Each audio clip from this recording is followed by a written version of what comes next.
Okay, good morning, everyone. Welcome to our meeting today for March 9th for our boundary meeting. Thank you, everyone, for coming. I know it's very important right now for students, parents, faculty, and staff to really find out where we're going with these boundaries, and hopefully we have a better idea by the end of today of what's happening. And I know this board really cares. We've been through a lot, and I know the challenges that we face making this decision. And I do want to digress for 1 minute, and I want to make sure, Superintendent Davis, that you have time certain, and that we're time certain with the schedule. So I do want to digress for 1 minute. And I want to say, contrary to what was said by a board member at the governor's press conference yesterday, no one on this board, nor the superintendent, nor the cabinet, support or want pornography in our schools. This board is well aware, and I'm digressing for a minute, that in 14 days from now, we will be looking at our first challenge of our books. As a matter of fact, for the last couple of months, I've talked to Mr. Porter and Superintendent Davis about expediting that process to making sure that we have that process go through quickly.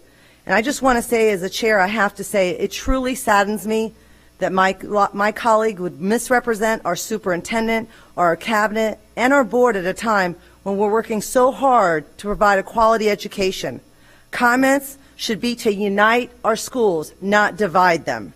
This misinformation damages the perception of the board, the superintendent, and the staff. And I know that we are here to talk about boundaries, but I think it's very important that as our character and who we are, as what we represent the students, is very clear and it's not misrepresented. So I want to hand this over to Superintendent Davis. I know we have a time certain with boundaries. We have a lot to cover, but I do want to make sure that there's not misinformation out there that I saw myself. Thank you. Superintendent Davis? Yes, ma'am. I'm going to work through the boundary shell that I sent the board, and please know from board members if there's areas that need to be adjusted or addressed, please let's have the conversation today.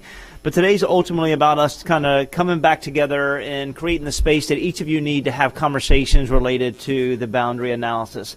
We know that we have worked through our community a multiple phased approach, and I've sent a fourth recommendation, but also a final recommendation for the board to have interaction with that particular space. And I do agree that the final recommendation should be the superintendent's final recommendation should be the starting part, as I believe the board members have continuously talked about being able to engage our community is so important, being able to create a plan. So my hopes is that we'll continue to look at that as a point to have conversations. In today, we still continue to look at some of the biggest scenarios, and for us and for me, some of the big buckets is to continue to address the very overutilized schools, which is 110% or above, and the very underutilized schools, which is 60% and below, in an effort to be able to create safe educational locations, but at the same token being able to put students in well-utilized facilities where they can maximize robust educational offerings, special offerings, course mastering, and also being able to have accessibility to high-qualified teachers as we continue to try to fill vacancies, which is a national crisis as we continue to face them. With this said, we addressed the 23 very over and very underutilized schools from 23 to 2. We moved from, in this plan, well-utilized spaces from 67 to 80. And then we get to a point where we impact a little bit over 15,000 students in this recommendation from the original 24,000 and eliminate around 32,000 miles for students driving to and from school within our yellow fleet. And then the same token, when the reoccurring in the recommendation is a $13.48 million reoccurring, and that's just the initial side of our reoccurrence dollars. As relates to capital perspective, there's a lot of from a capital side, there's a lot of savings and avoidance related to expansion of student stations. So that is a part where, it's hard for us to tell what the avoidance will be, and through the analysis, it was starting point. If we did nothing, if you remember, it was $249 million that we would have to be able to address to create those spaces. And openly, we've had a number of conversations related to that. It becomes very difficult to do and related to building schools. We're not maximizing every one of our seats in our facilities. And in this location, we also save around $4.4 million related to transportation in this space. I appreciate all the feedback from board members, and thank you for being advocates within the community. I know many of you continually met with pockets of this community, civic organizations, homeowners associations, civic leaders. We've met with delegations, municipalities, all to be able to create informational adjustments for and identify what potentially may fit in this plan to create less disruption as we can. And I've always said that we have to be able to do something. So I look forward today to be able to having discussions about what board members would love to see and being able to identify whether that may be, big bucket ideas we want to see in this plan, and whether it be in district, your district, whether it be at scale within this community. And I have to push on that each board member that's in their individual district, they know their district really well. And then also we know that Mrs. Gray and Ms. Perez also has the lens at a community at scale.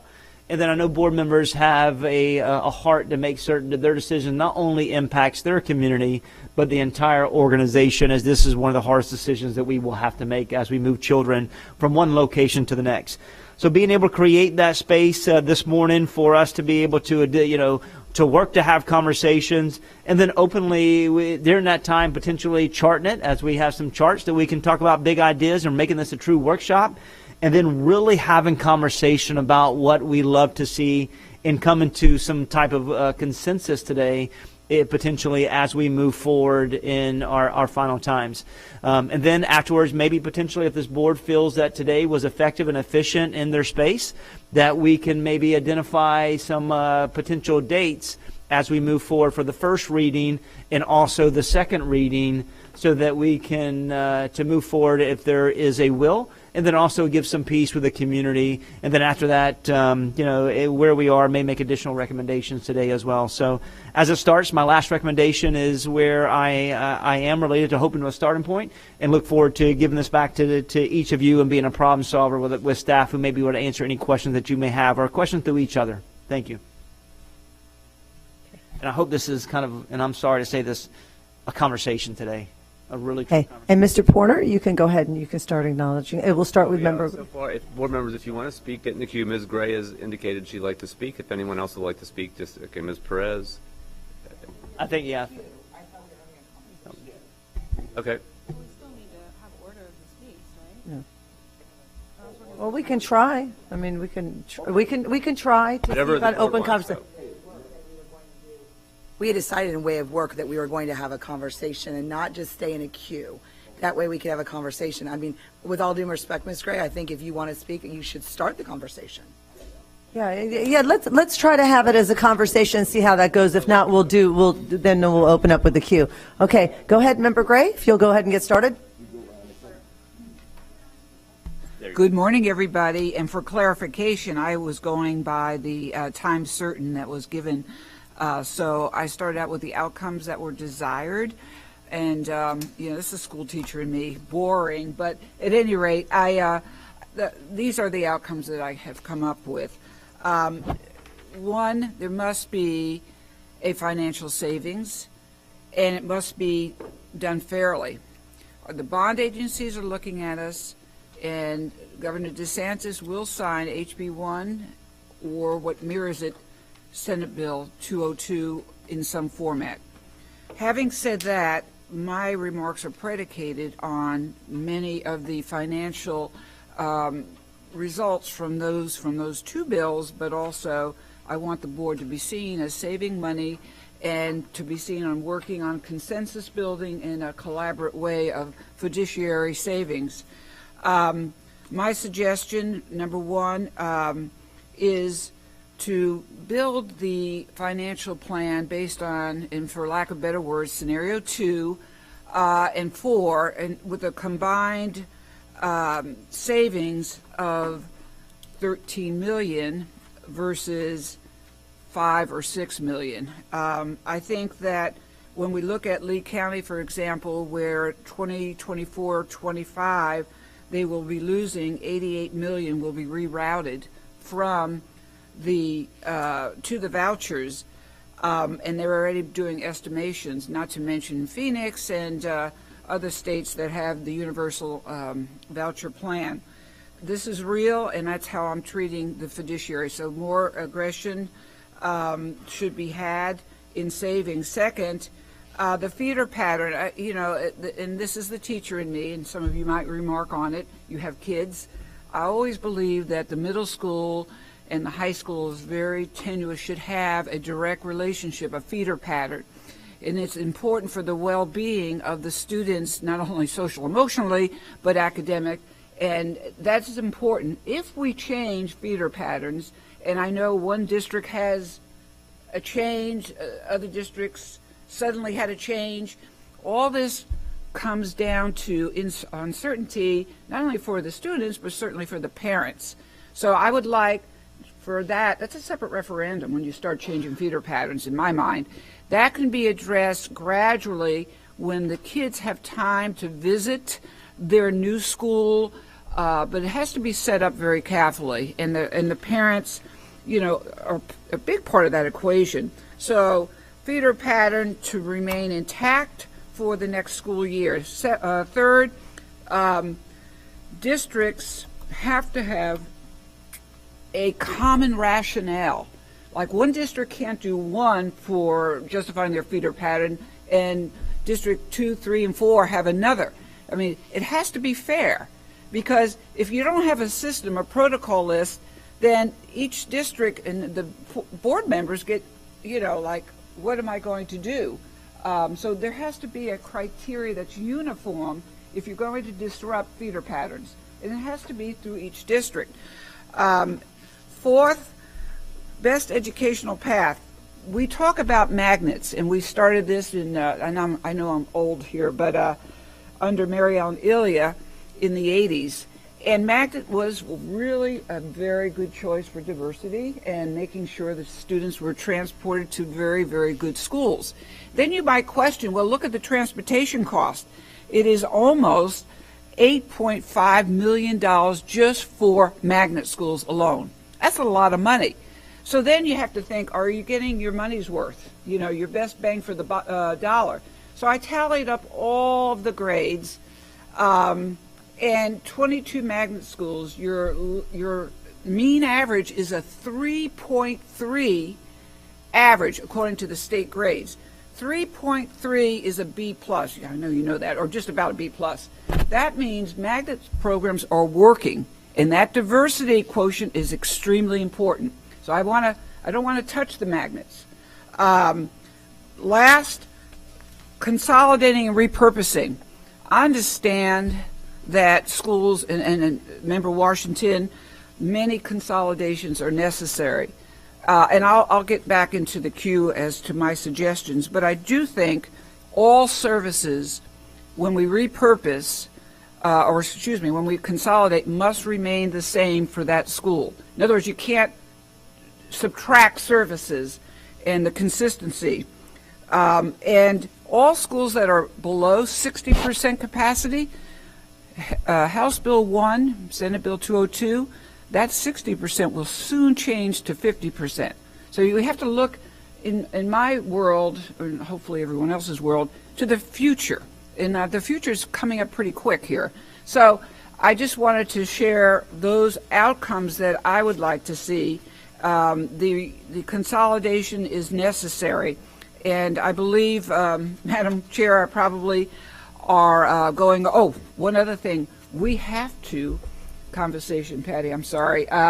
We need to work on the policy writing, because now our policy is completely askewed. It's not relevant to boundary changes. And what I just said about protocol, rationale, if you're going to change one feeder pattern, what about the other districts? So there has to be a commonality in our policy. So board members, I hope we can go ahead and soon, when we get done with this, work on that as well, in tandem.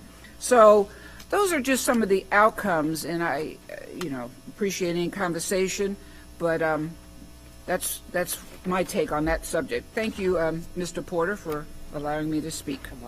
Okay, anybody else Or want to Madam comment? Chair. Pat? Yeah, I think, Member Gray, I think you're like dead on in my opinion of thinking of a global situation. It's very difficult in a district of over 200,000 students for us to make a decision that's going to make every family okay with a change.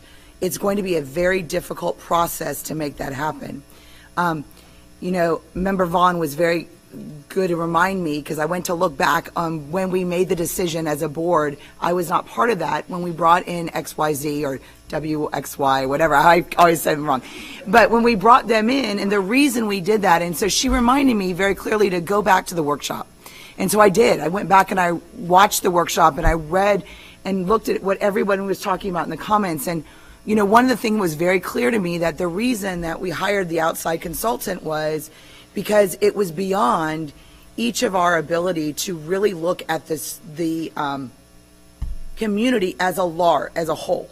We were very embedded in our own districts. It's very hard to take away that personal concept of what's happening and be able to look at it from a global standpoint. And so that was very clear, that the reason we did that was so that they could look at the financial piece, the infrastructure piece, the what's working, what's not working. And that's why we did that. We made that decision, so it's good. The other part is, I go back and I looked at state policies. I had conversation with Mr. Porter. I went back and looked at our own policies. And so I also went back to my role as a board member. And when we're looking at boundaries, the purpose of a boundary is the infrastructure of our district and the financial and the stability of our district.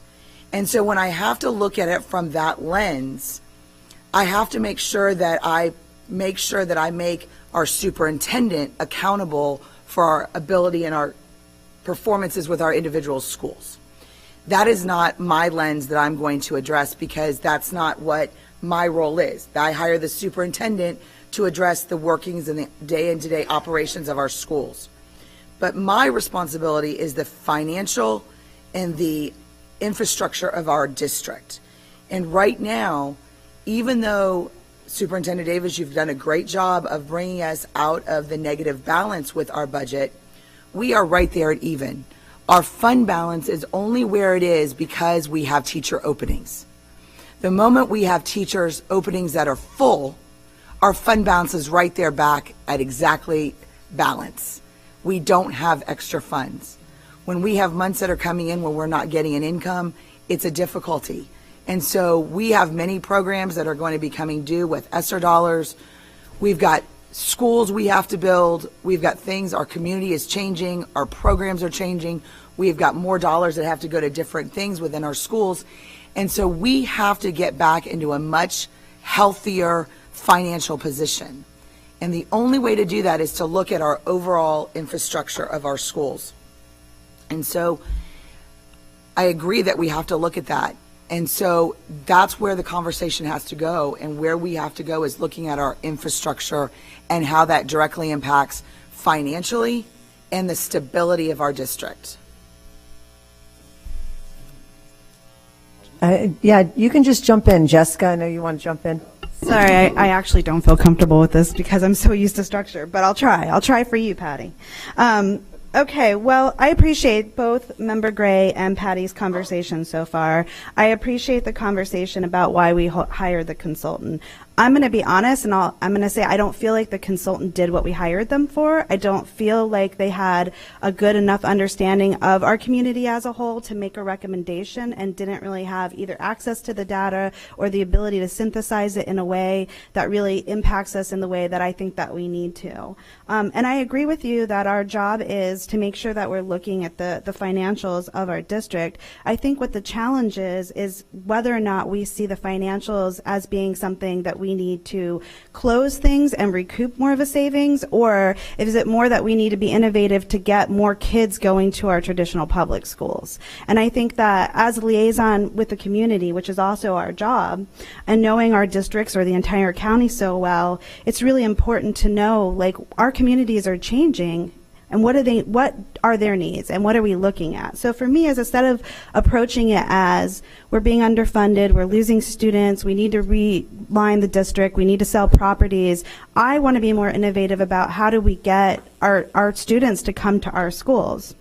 And so one of the things that we haven't really talked about, especially when we've talked about District 5 so often, is gentrification that's happening there. We talk about lack of affordable housing and what that looks like, right? And so we have probably about a third of our students who choice out to charter schools and other schools, but now we have a new influx of totally different families coming in those communities who feel very disconnected from those communities and those schools. So, for instance, I talk to a lot of people in Seminole Heights and Tampa Heights to say, as you know, these neighborhoods are changing, what would you like to see from our traditional public schools? And what I heard is performing arts schools, you know, that we have Blake there, that I would love to look at our feeder patterns in Blake and see how many of those students come from Seminole Heights, Tampa Heights, you know, and what does that look like? I've also heard, again, K-8s, like those are in need all over our county. People are asking for those because the transition from elementary to middle school is very traumatizing for families and a struggling time, and those smaller environments and just the fact that students can transition easy has been something that they've wanted. In all different areas, what I hear is more language immersive programs. If we have an influx of multilingual students coming from many different parts of, you know, the Americas, South America, Central America, instead of just welcome centers, which I don't think those are a bad idea, but I know that I think I heard Kathy Castor is opening one too, and I think that's important. But, you know, language immersion programs where we can support those students, but also offer students here who are interested in learning multiple language, that opportunity I think is really great. I would have put my son in a language immersion program if I had found one that was close by. I think more Montessori programs where we talk about the early learning. We've seen how successful that's been and what an influx we had when we offered that program in specific schools. So for me, as opposed to just looking at closing things, I would rather take these schools, especially ones like Cleveland and Kimball, where we have very engaged communities and a good central school, and look at partial repurposing and putting in some of these innovative programs that really speak to what I'm hearing that the communities want. So that's kind of my first thing. The next thing is, I think, you know, when we talk about how we're going to support our kids in these transitions, we use the word wraparound services a lot. However, I don't think we've done a good enough job of conveying to the community what that really looks like and what that means. You know, we say extra bodies or extra counselors, but like when I go into my schools that are at the risk of either being repurposed fully or partial repurposing, you know, they can't discount that one of the biggest challenges have been is the lack of bodies in our schools and the lack of resources and the supports, and that, you know, marginalized communities and communities with larger needs need more people and more services. So, you know, are we talking about trauma-based training for those individuals? Are we talking about, when we talk about counselors, what exactly are the roles of those counselors? When we talk about putting more people in those communities, what exactly does that look like? I think the community doesn't have a clear understanding when we talk about wraparound services and what we're committing to our students who are transitioning, or what that might look like, any clarity of what that means and how that's going to support the students in those communities. I personally am against selling off a lot of our properties. When I look at our budget, what I see is a ton of money coming from investment properties. I mean, we can talk at Row yesterday when I went through the budget, and we constantly have more of an influx of our investments and our investment properties and more into our budget. So I would prefer, if we're looking at our facilities, looking at renting those out or leasing them as opposed to selling them. I think real estate market is only going to go up, and those are going to be a commodity, and if we sell those now, it's short-sighted. And then there's a lot of conversation about transportation, because again, I know that we want to look at easy way that we can make savings, but if we're making decisions based solely on cost and we're putting our students in more dangerous positions, again, that's going to cause families to leave the community. Like if I have to send my child to walk on an extra mile and a half, that's dangerous, and I don't feel safe with that, I'm going to look at a charter school or another option. And so I think that the challenge of this is looking at all of the financial challenges, but balancing it out with the impact to our communities, because ultimately the way that I think that we best deal with our financial situation is attract as many students back to our school and get those cheeks in the seats. So that's kind of my starting point. I have lots of other ideas. I am a big supporter of magnets. I think those are really important. And if we have a place where we don't have the enrollment in the magnets, I think we need to look at, have we opened up to those communities? Are they mixed use? Are we looking at boundary some of those magnets and bringing people in from those neighborhoods to fill those positions? So I think our magnets are key when we talk about being competitive and what people want and what they're looking for. So I'd love to hear what other members have to say, and then, you know, I can add on to that. Sure. One of the biggest things was we really tinkered around having conversations whether or not we spent money on innovations or just repurposed the school fully with district staff. And to Mrs. Vaughn's point, you're right. You got two options. You put innovative solutions, but that innovative solution is going to cost money. So there will be no potential savings in the district, but you could potentially recoup. Sorry, you could potentially recoup. Students. You could potentially recoup the money with students as they transition into our school district.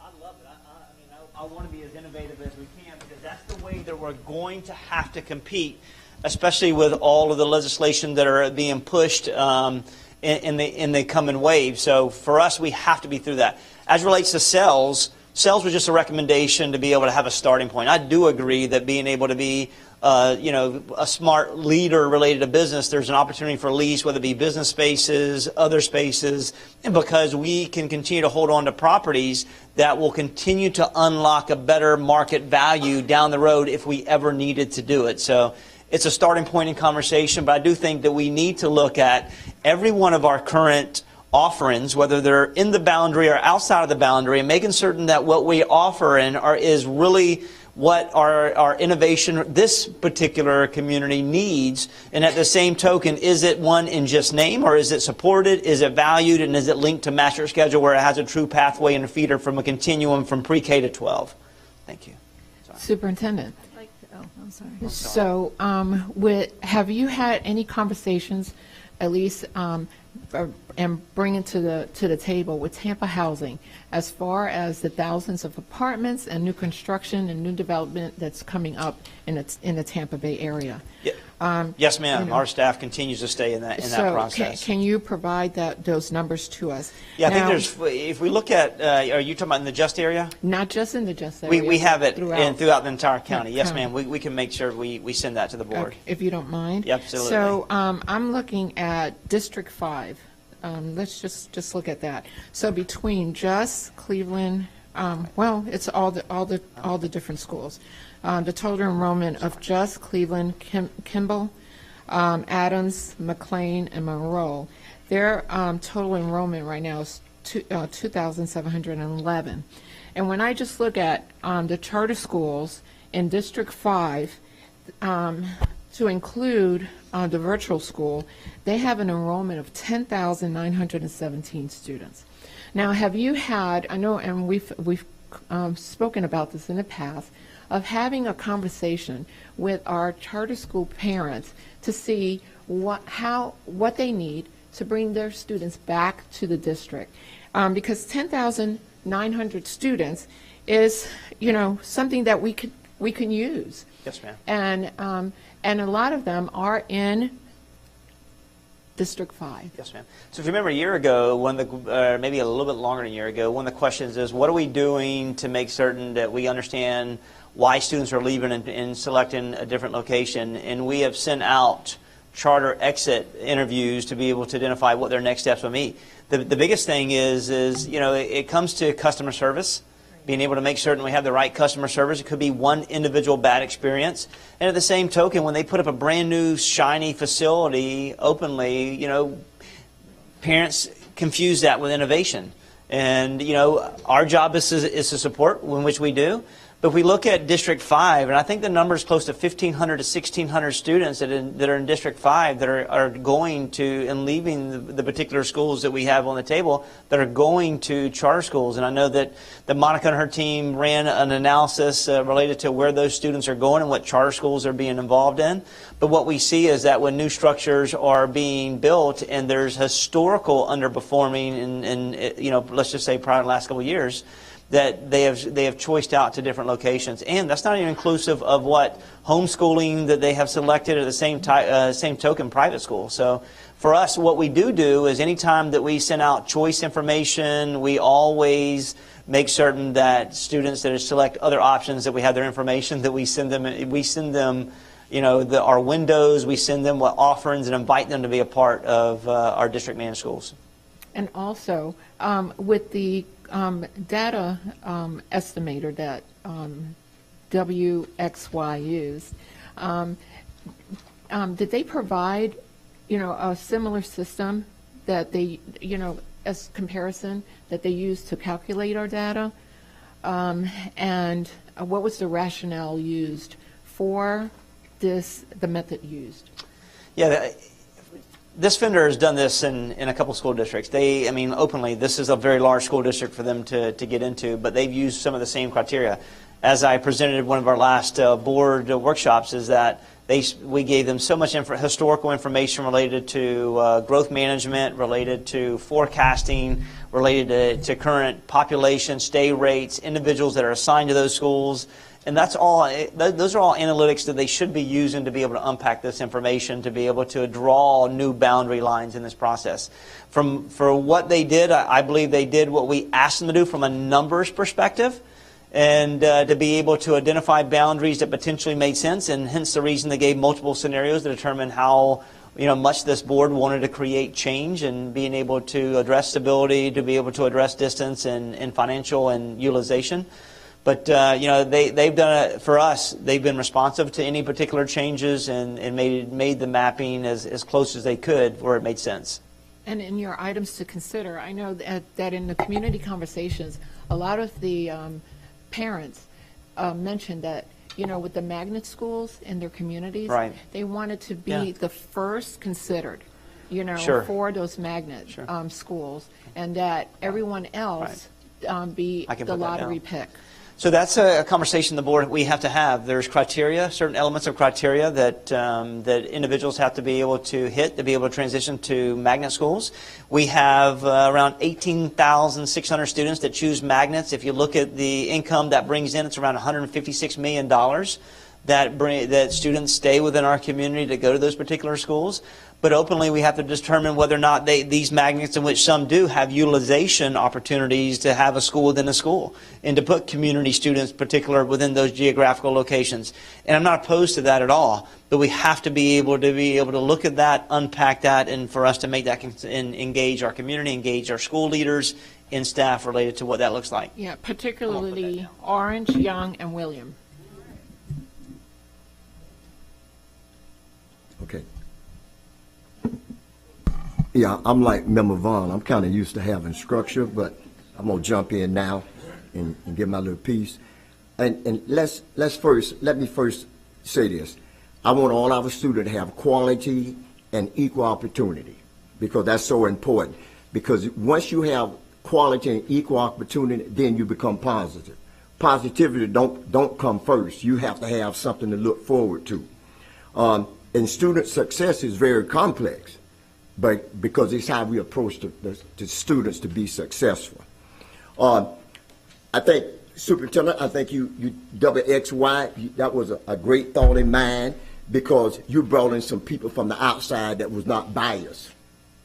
Sometimes when you're working from the inside, people are biased, and they say, well, don't. But the one thing that I oppose on that is the mere fact that when you brought WXY in, we didn't have any community people involved, because they made decisions, but they didn't know the community. It's important to know where you came from now. I mean, at the end of the day. And they laid everything out. If we would have had, I think we would have had a committee from all over Tampa, not just on one special, to sit down and say, look, we don't move kids like this, or we need to put these students in a certain order. These students can't go within that community because they don't mix, and that's important. And I think something else was very important that we overlooked. We overlooked not having enough parent input. I really believe that. I really believe, because when I talk to parents, because I'm always speaking to parents many a times, one of the things that parents want, every parent wants what's best for their kid. At the end of the day, every parent. And if you don't think you having what's best for your kid, then you're not going to be on board. Because it's all about buy-in, selling the point that this is the best for your student. And I know money is involved, because money is important. That's what makes the system run. But also it's important to understand that people have feelings, and they want what's best for their kids. And if you don't give them that, a lot of times they say, the hell with the money at the end of the day. So we want to work and I say this over and over, we want to work with the parents and we want to work with the community to make this successful. I think if we bring in the community, we have a lot of organizations in the community all over, not just in District 5, but I'm here for District 5 because I represent District 5. But all over, if we can get those people involved, I think we can make it work and be clear, because people have a tendency not to believe us now, because over the years past, and we had nothing to do with this, over the years past, I think we made promises and couldn't keep the promise. So now people are not susceptible for our promises. And that causes a problem many a times in the community and for everyone also. I hear a lot of parents say, why the kids can't go to magnet schools or IB schools? I think, and I'm going to give that recommendation later, I'm just talking right now. But I think what's going on now, we're not giving everybody an opportunity. I think opportunity is the key word here. You know, if my kid wants to go to a magnet, and I know, you know, you have to have certain amount of points or whatever the case may be, but let me tell y'all a story real quick. When I was the principal at Chamberlain High School, we had an ESE student who they made a mistake and put in the upper level course. This is a true story. They put this kid in the upper level course, and when they were going over, I guess the guidance counselors and so forth found out. So they said, well, you know what? This kid not supposed to be in there, but she was making B's. She was making good grades. Because you know why? Because she was in competition with kids in that class. A lot of times we don't give kids an opportunity. We say, well, no, you can't do this, you can't. That has nothing to do with it. Sometimes you got to give a kid an opportunity to be with a group of kids that's competitive, and that builds up their morale, and they're motivated to move on and do something successful.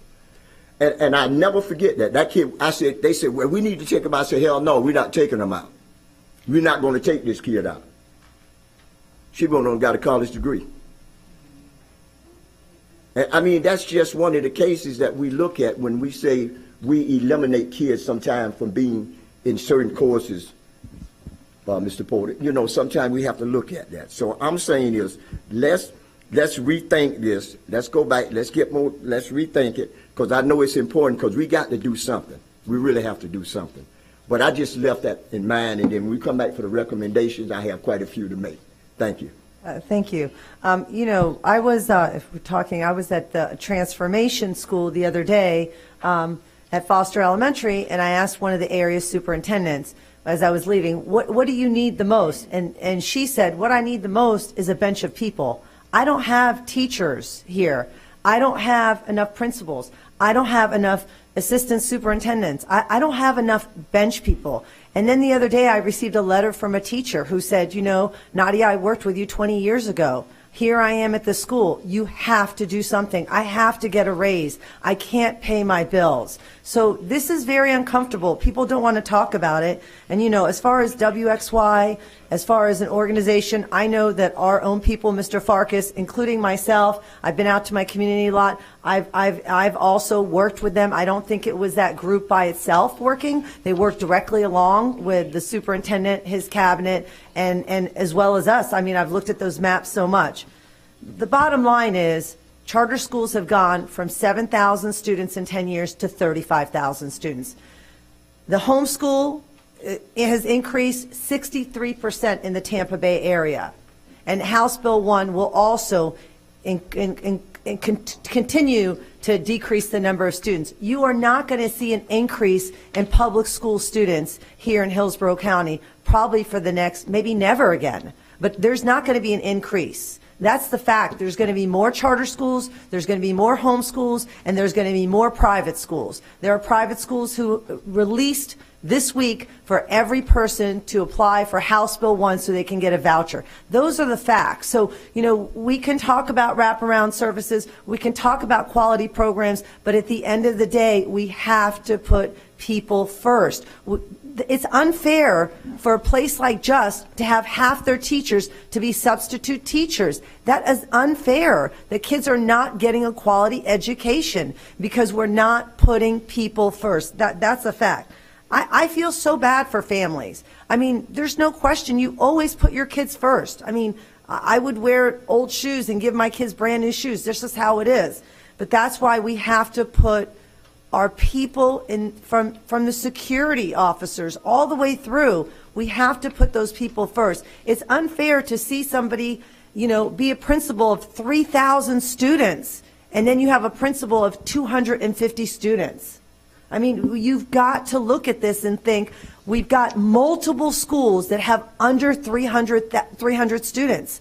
How do we keep that quality program when we don't have the people there? So as much as, we want to keep throwing the can down the road and keep hoping for more students, that's not reality. The reality is we need to make sure that the people sitting in front of our students are qualified, that the students don't have to sit for a bus driver because there's no bus driver coming, to make sure that we get the best principals at the schools, that principals aren't fleeing to other jobs or other districts. So we have to do something. We keep talking about all the things that we want to give our kids quality education. Well, that comes with a financial cost, and that comes with sacrifice. So for me, I will say that, and I want to be on the record. I mean, something has to be done now. I don't feel like Plan 4 is enough, but I will support whatever we need to do. I would like to see more aggressive boundaries. We need to repurpose schools. We need to sell schools. And guess what? At the end of the day, this is just going to be the beginning, because we're going to be looking at we're going to look at so many more students. Look at that. Every year, charter school has increased by 3,000 or 4,000 students. And people are moving to Tampa, but they have so many options. We want parents to have options. This is about parent choice. But we have to make sure that we are putting our people at the top, at the front. Thanks. Thank you. So I really appreciate all the comments this morning. I just kind of want to touch on a few things. Some may have already been mentioned. Certainly the financial piece of all this is important to all of us. We all have really been very fiscally focused and been very fiscally conservative as this board over the past few years to get us to the point where we are now. We're certainly going to be facing more challenges in the future, but I just don't want us to forget there is a human element to everything that we do, whether we're talking about teachers or students or staff. And so, though we need to be very focused on a financial savings as we move through this, there is certainly that human element that some of my members spoke about this morning that also includes getting input from the community, which Member Washington just spoke about. And I value that a great deal, and that's why 1, 2, and 3 were never going to be something that I really considered as a whole. I think pieces of that, I think those 3 scenarios were a really good starting point. But for me, I was then felt responsible to use the input from the community, as the superintendent did, to then create a scenario that he recommended. So I think, that voice of our community has to be represented no matter where we land moving forward. I really appreciate Member Vaughn's comments around attracting families to schools. And we certainly, and Member Gray mentioned magnets, we do that in various ways through our magnet programs, which I'm a little disappointed that's kind of going to be looked at after all this, because as we know, many of those magnets are under-enrolled and maybe they need to be collapsed or reimagined to draw more kids in. But because that's going to be a conversation down the road, that kind of leaves all those schools out of this discussion, which is having a big impact on my next point. I think another way, and the most important way, you keep families is you keep kids close to their communities. And that's important for student achievement. I know we always say that, the principal, the teacher is the most important thing in student achievement. No, it's the parents. And if parents can be closer to their schools, they're going to be more involved. And, just the other day, we had a student at one of my middle schools, I believe it was Madison, who missed the bus, travels very far from Member Washington's district, and he had to wait an hour and a half because his parent was at work. And God bless them, they probably even had to leave work early and miss perhaps getting paid that wage because their child lives so far from school. So, I think finding ways to keep kids closer to their neighborhoods is very important for students. I'm also concerned about the school closures, the amount of school closures. And I know we've talked very loosely about a lot of ways we can repurpose schools. It's coincidentally the superintendent shared early childhood data with us recently. So I took that data. Could you pass that around? Sure. I think I also, yeah. And I looked at the urgent intervention numbers, some of those numbers, and I looked at I looked at all of our areas, but there's something that Member Washington, you asked at the last workshop, and you said, I want to know how these changes are going to help improve the education for students in District 5 when you close all these schools and repurpose them. And I do feel like you and your constituents deserve an answer to that. And so I think that, on this map that you're looking at, these are schools that had some of the most urgent intervention needs around early childhood. So, they're going to have a rough start because they're not going to have the kindergarten readiness skills they need. And I'm not going to get into all the data about how early intervention is so important to student outcomes, but it is. If kids don't enter kindergarten ready to learn, they're more at risk for not graduating. They're more at risk for not being strong readers. And so when you look at these schools, and I look at the area in the north, A, G, E, and F, they're clustered pretty close together. And funny enough, F is Kimball Elementary, one of the schools on the list to be closed or repurposed. What a great opportunity to repurpose that school, as the superintendent has mentioned, excuse me, in some of his ideas for repurposing, to put an early childhood center in that school and then pull from those neighborhoods. And, I have another map. I don't want to overdo it, but, there. And one of your schools, Member Vaughn, is included in that, Miles. And I think there might even be another one that could be included in that cluster that could attend that. If you look at the next map I did using the same data, and you look a little south to that, at Oak Park, Booker T. I think there's another opportunity because Oak Park is again on the list for schools closing. Another great opportunity for an early childhood center.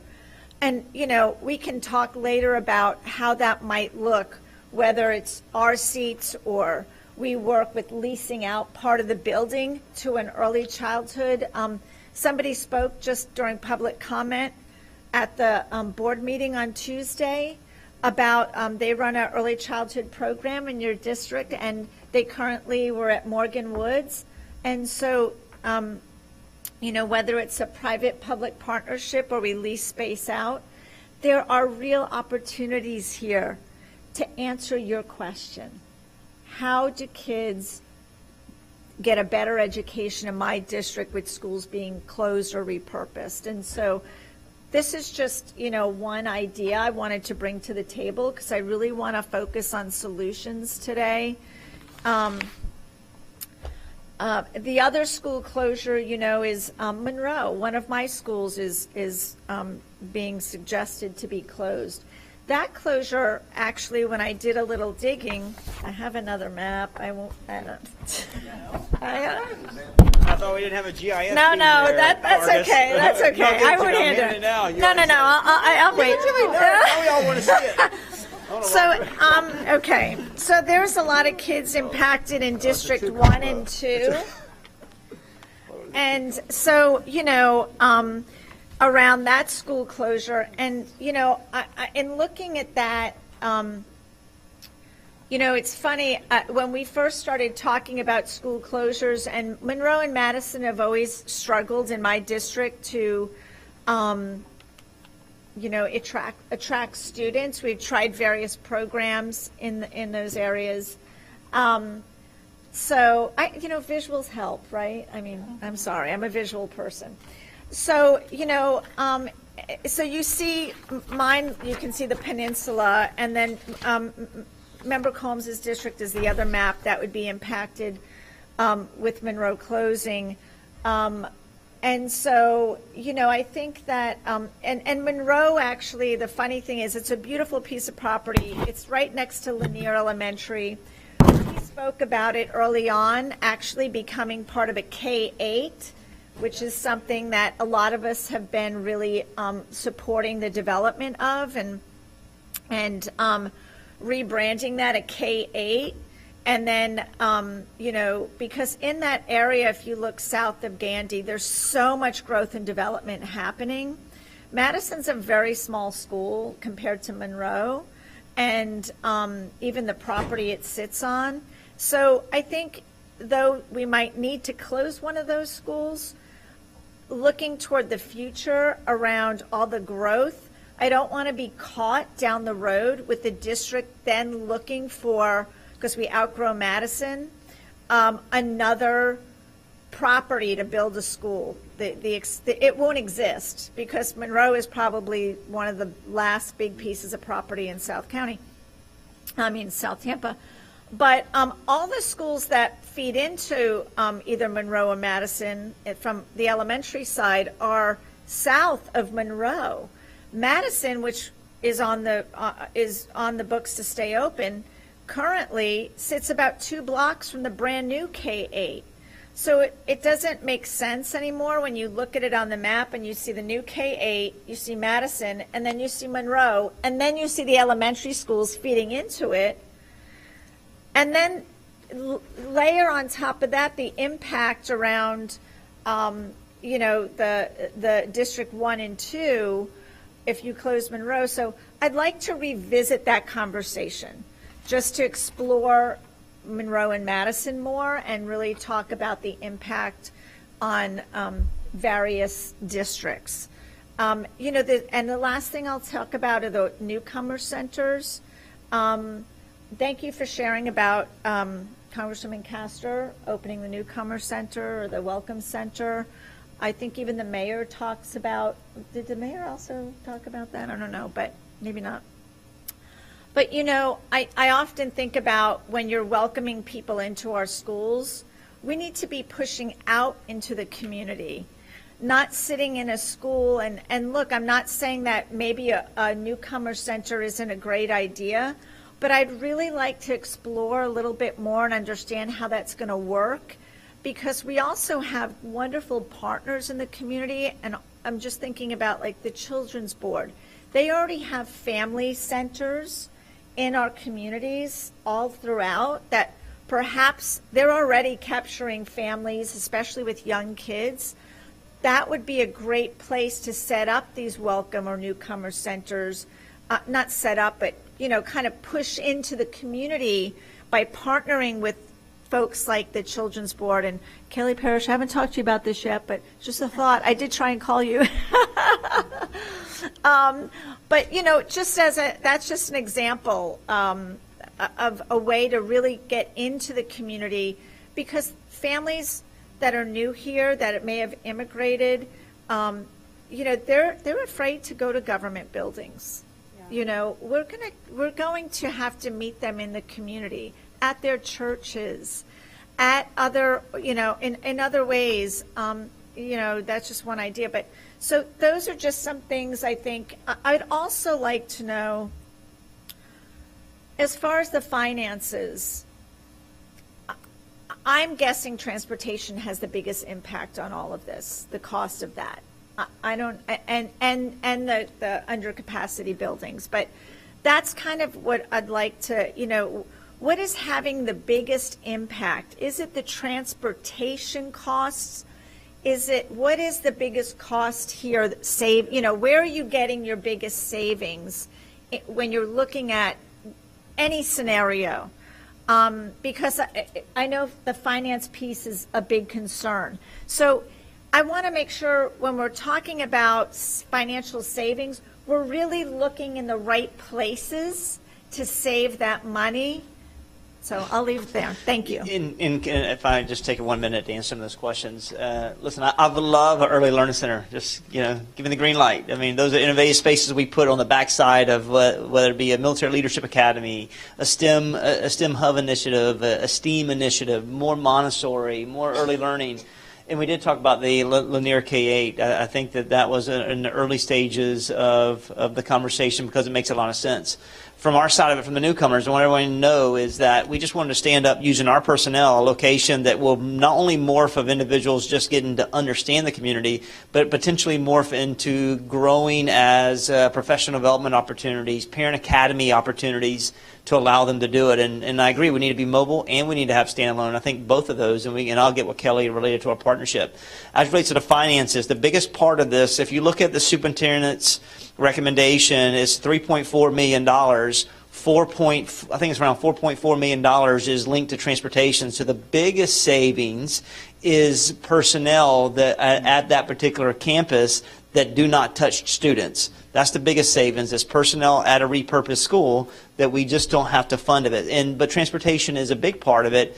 It's just not the heavy side of it related to this work. So, and I think we'll continue to grow better as we have better GPS systems within transportation to have better routing.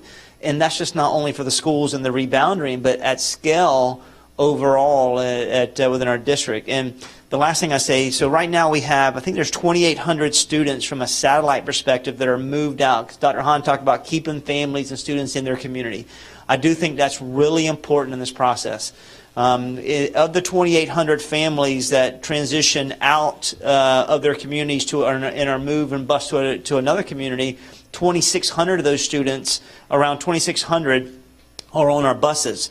In my recommendation, we touch over 1,000 students in these satellite locations and bring them back to their community because we want them to have that holistic approach. There are still areas that we have to be able to look at. The issues are, in parents are like, well, they're passing a couple schools they pass or related to some of the magnet schools. And I'll give you examples. Stewart, there's still 200 students that transition from Shake's community that go to Dr. Hahn's community in Madison. Well, there were 600 last year. We took 400 and got them closer to their community. The other 200, the other place that they pass is Stewart, and Stewart is going to be at full capacity with a school within a school magnet. But we'll have to be able to look at other parts and parcels because we're busing students to Wharton. We're busing students to Turner Bartels, and these are students that, to Han's point, are spending 35, 45 minutes, and especially if you miss, to be able to transition through it. So, I'd like to say that's what I'm saying. It's an hour. You missed the bus? Oh, you probably missed school. You missed school. That's what it is. Superintendent Davis, Madam Chair, I'd like to start with recommendations. And Superintendent Davis, you kind of put it on the cusp. But because I'm more of a solution-based person, agreeing with Dr. Hahn, Member Hahn. So I wanted to first say, Member Rendon, I do agree with the WXY in terms of the data points. We had to start somewhere, and we had to start with a factual basis, not I wanted this, I wanted that. So they did serve a purpose, but the community input was what makes this meeting and those before that and subsequent meetings so very valuable. Ms. Rendon, also the fund balance. When we talk about fund balance, we are really in a tenuous shape, because what happens is when you consolidate schools, God forbid, close schools totally, you know, where the staff members go, and yes, you have savings, but then you repurpose them so they're going to go to that school. So, you know, the fund balance right now is triple negative. And every time that we share uncertainties, Moody's and Standard & Poor's looks at this board like, don't we know where we're going? So I'm going to go ahead and give recommendations. Number one, I took each district, and I'm district-wide. District 1, which is Member Combs' district, and I look at growth and the stability. Two things, growth and stability affect the comings and goings. In parentheses, the most important consideration agreeable to everybody in this room or listening in this audience is to have a community school. And we now morphed it into, you know, multi-purpose community school, but a neighborhood school. And years ago, I mean, that's what we had. And I taught in those schools, and now we are doing a lot of transportation, which costs a lot of money. But at any rate, and to me, the magnet programs do serve a huge purpose, and still do. Some of them do need to be repurposed as well. South Tampa, District 1, Hyde Park, Nadia Combs, sorry. Yeah, District 1 is Nadia's. Yeah. So the Town and Country, the reality is there's a huge growth of English language learners, immigrants, families that are wanting that dual language class. They're wanting everything, social emotional learning, SEL. They want that for their children. And we have an idea, I believe, Superintendent Davis, you have the Newcomer Center, which I think is so critical. And there can be more than one. We can have it in South County as well, because there again, you're interfacing with migrants and folks that are from the immigrants are going, I guess, down to South County. So the Newcomer Center, it should be a plural idea, not a single idea. Definitely needed in Town and Country. I also recommended a child care center at Leto, because when you talk about parents, their biggest need is who's going to watch my children while I'm working 2 to 3 jobs. Or one job, right? So I think we need to look at that. Gaither is very extremely successful with that, but you know, a child care center to me is something that we need to look at, and I'm hoping you're writing down recommendations. Yeah,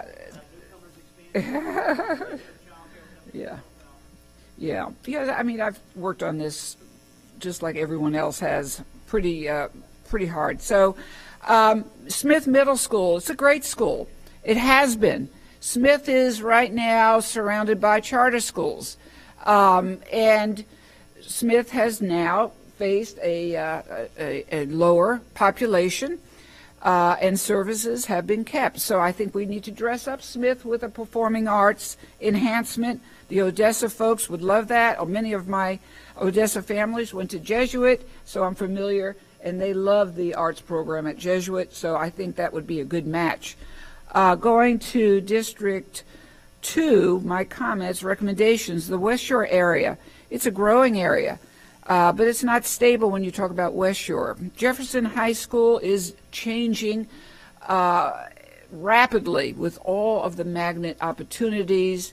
The Maritime program is the 1 out of 50 in the United States that has changed many lives. This is one course at Jefferson, but I believe Jefferson also could be enhanced.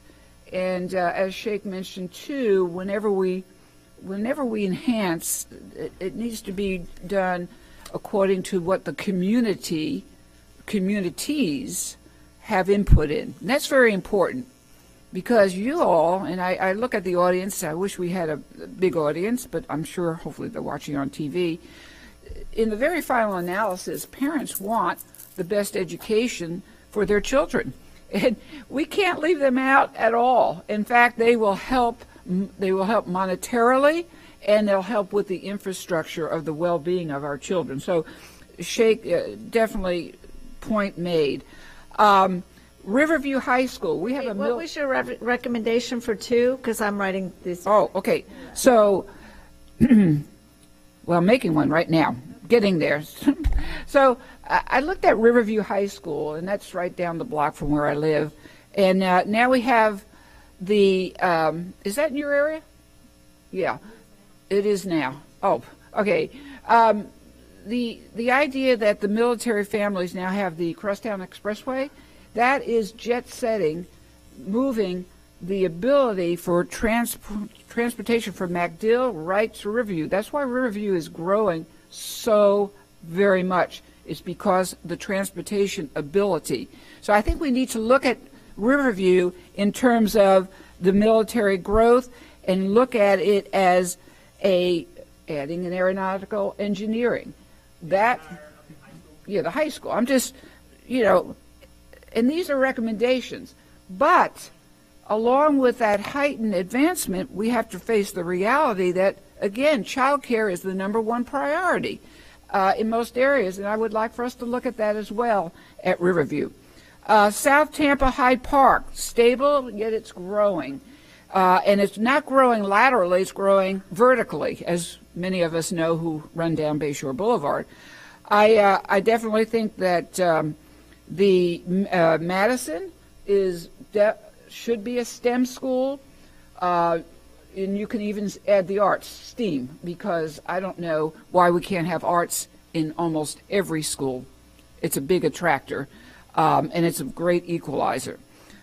District 3, Member Vaughn, New Tampa is growing, and you have different places. Now, one of the hiccups, and I wish that Walton High School, that's the New York accent that I don't have, Walton, I can't, there's no way I can say it right, the Walton, where water comes out of faucets, that's Boston.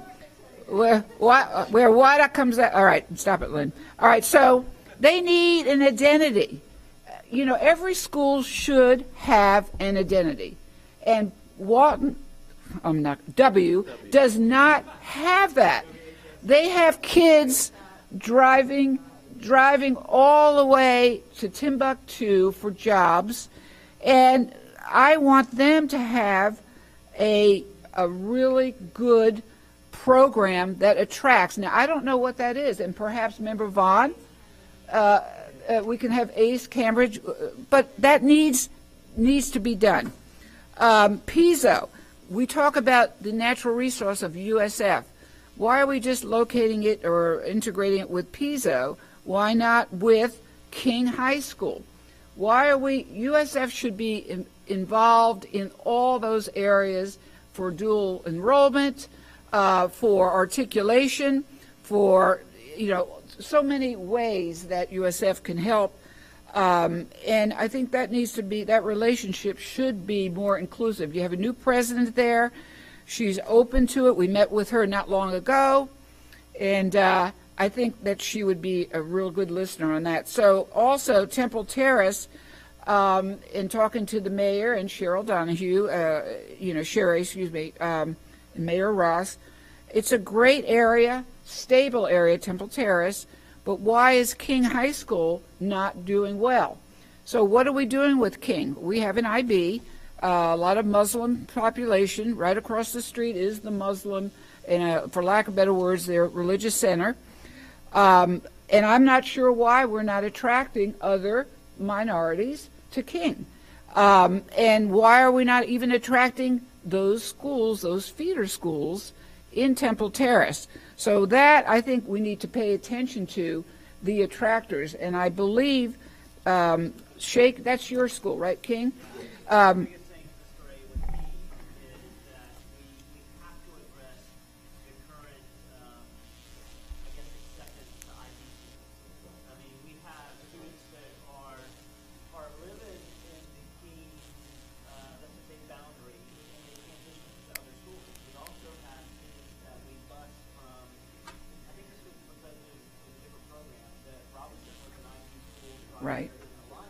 And then,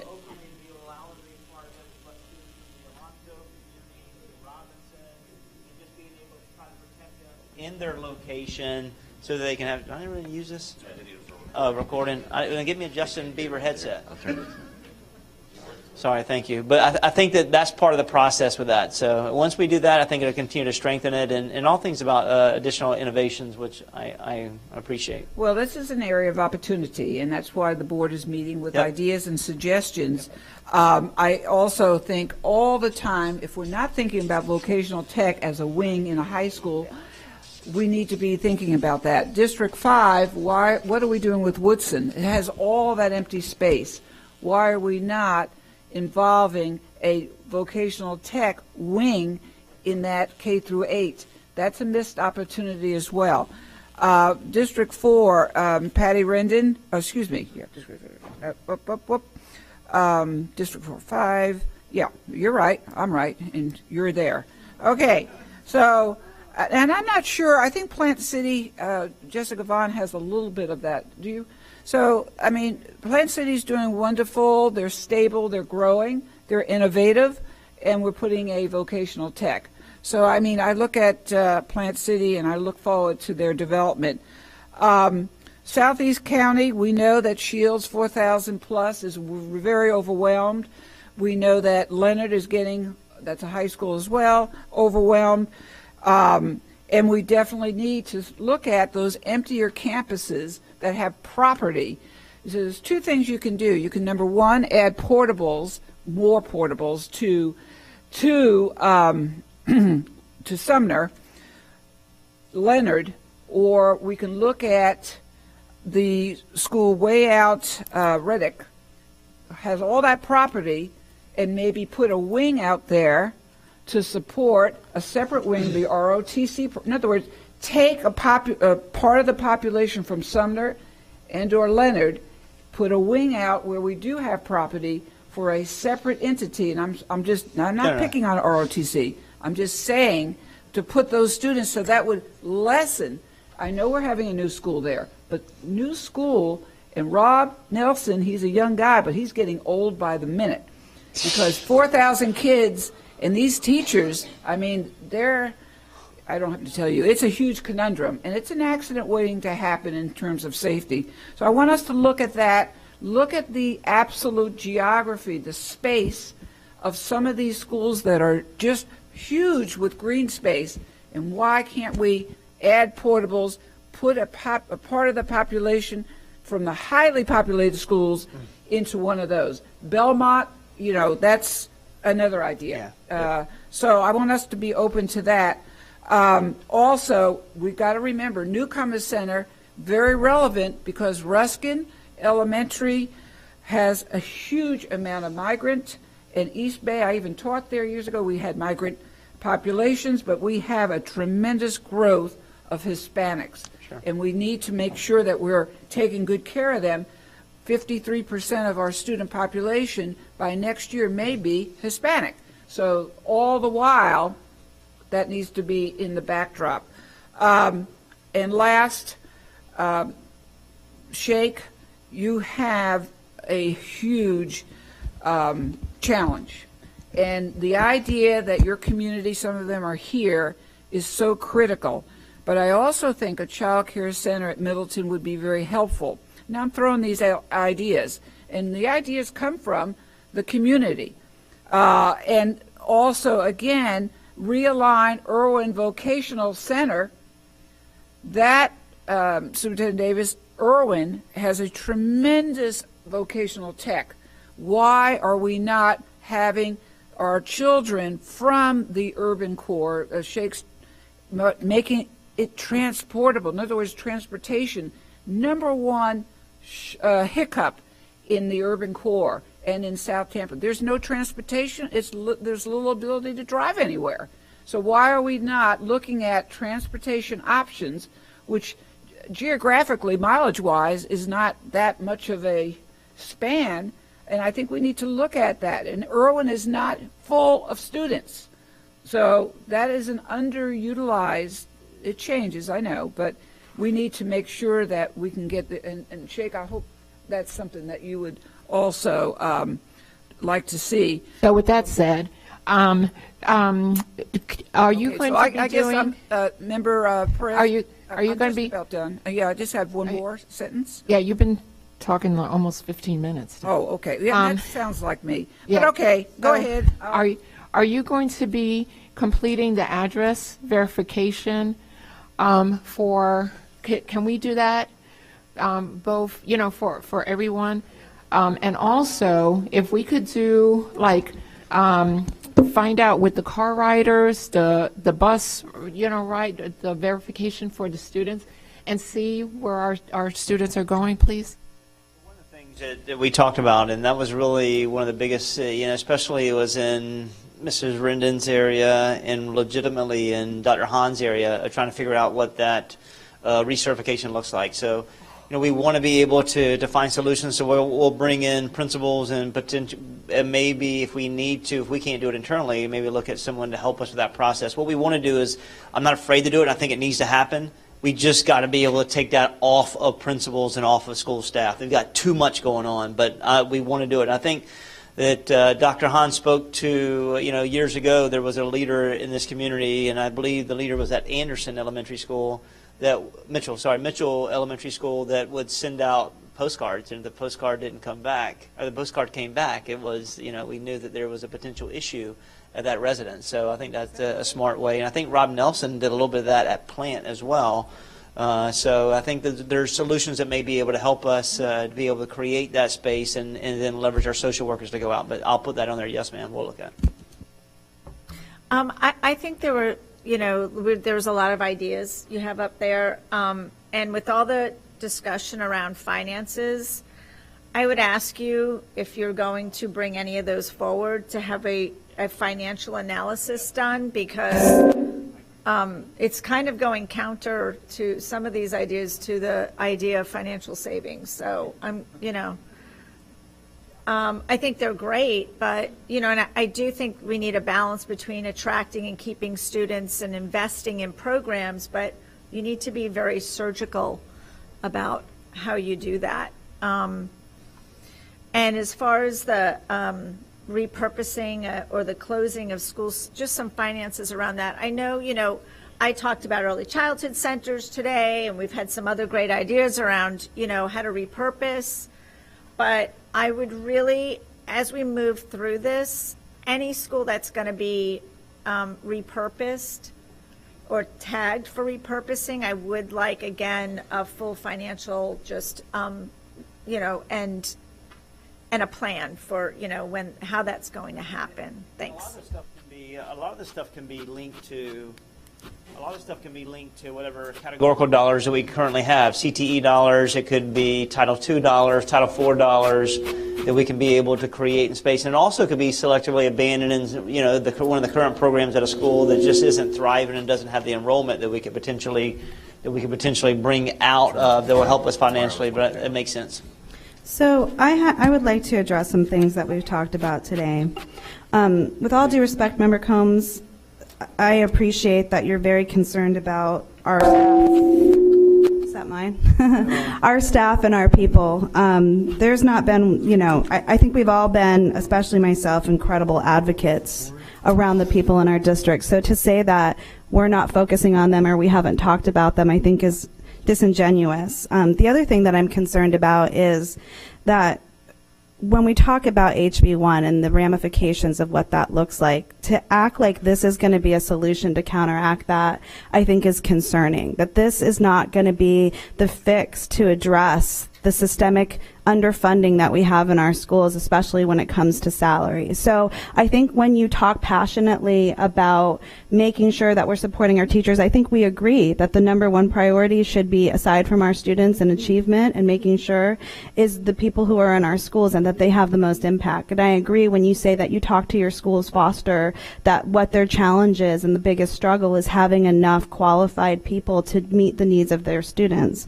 My concern with this, and it's not kicking the can down the road, it's the fact that I don't think this is a solution to our problems that's sustainable. Because when you look at the numbers that we're talking about with HB1, and you're looking at the amount that we're going to have to recoup in order to continue to pay our teachers what they need, this is a very small piece of the puzzle. And my concern is when we talk about it that way, that our teachers and staff, if they see something like this pass and then we can't continue to pay them, or there's challenges that come up with salaries because we still haven't really addressed getting students in our schools or the funding, they're going to be misled that, hey, we passed this. It made it seem like this was the solution to making sure that we have what we need, and it's simply not going to be enough. And so that's one of my concerns is, again, the impact of how much we're going to be saving from this versus what we're going to lose. And I mean, whether or not you think we're going to have more kids come to our schools or not, right? That's the number one thing that we can advocate for, is making sure.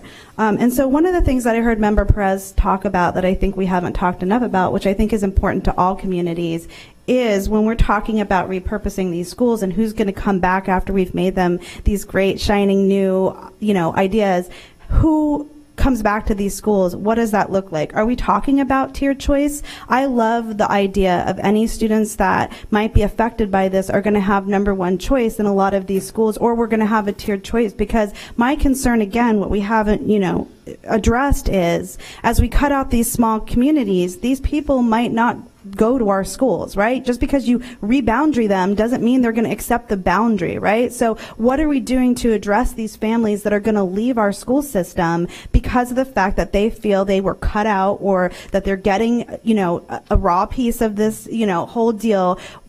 That is what we need to be talking about. Are we going to have tiered choice? What does that look like? And when we talk about early learning centers, for me, right, when I talk to the communities about what they're concerned about, what they need to hear out of early learning centers is we're going to focus on reading readiness, that we have a crisis when it comes to reading readiness in our schools, especially in our marginalized communities. And instead of all the other things, STEM's great, all the other stuff I'm passionate about, but if our students can't read and that's not the number one priority, then we're doing a disservice. So when we want to talk about early childhood centers and we want to talk about addressing and getting in early, the number one thing that we need to be micro-focused on and what we need to be communicating to our community is what we're doing to affect our reading readiness and make sure that our students can read on level to be successful.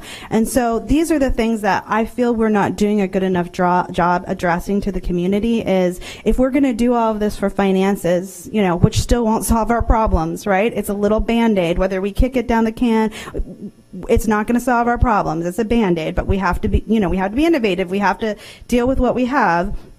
What are we doing about that? And then finally, what I keep hearing and what I don't see addressed in this plan, and what I think we need to have a longer conversation about, is busing of students, right? You said it addresses some of it, but we still have several communities where we have students who are being bused out. And again, what's the effect of that?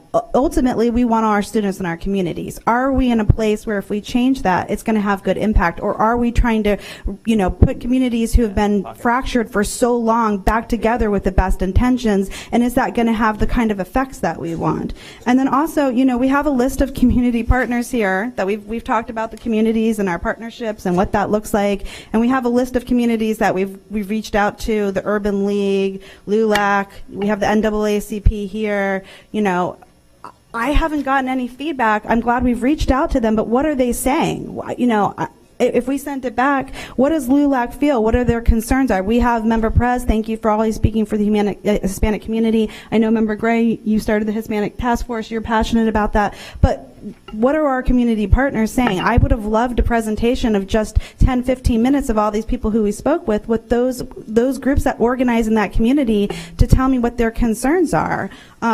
So, again, we're also talking about employee retention all of under this, because you have said repeatedly, no one's going to be without a job. We're not going to lose employees. Everybody's going to filter around and go somewhere else, right? So what are we doing to guarantee employee retention? And what does that look like for recruiting employees? Because if I'm an employee that's been moved around from the pool several times because of unit cuts, and now I finally landed in a school where I've built that community, and you're going to shut that school down again, and I'm going to go back into a pool, maybe not know where I'm going to go, what are we doing to retain those employees? That's what, when you ask me what I want to see in this plan. It's those answers to details when we talk about people first. It's alleviating the fears of the people who it affects, our communities who are, who are concerned about it, our employees, and that's what I'd like to see a conversation about. And I appreciate all your ideas, Member Gray. There, a lot of work must have gone into that, and a lot of thought. And I think a lot of them are good ideas. But I think those details we can talk about. But what I need to see right now are the answers to alleviate the fear and the anxiety of the communities. Because ultimately, if we don't have buy-in from the people who go to our schools and our communities, it doesn't matter what we do. So, again, I could talk about this for hours, but I'm not going to do that because I want to hear more from the other board members. But tiered choice, what that looks like. And then you said magnet schools. There's criteria to get into that. What criteria is there to get into magnet schools, and what does that look like? And what are we doing to build equity in that to make sure that all of our communities can access those magnet programs if there's criteria that goes into it? Because we need to relook at that. Thank you. So that's a lot, and I'll try to answer just a couple of those elements. So the biggest thing is that I've already started having conversation with staff that are for potential repurposing, and they know that they will, first of all, they love their school, and a lot of them will stay because they love their community, they love their school, they love what they're doing. They're also, a number of these schools have additional incentives, other financial incentives that other schools do not have in this district, and that says a lot when you look at financial impact. The other thing is that we told them that they will have first choice related to being able to go after the fully repurposing, the first choice, and we'll work through CTA for an MOU and an understanding related to that work, that they get an opportunity to have first choice of their next location, because it's only fair for them to have that process.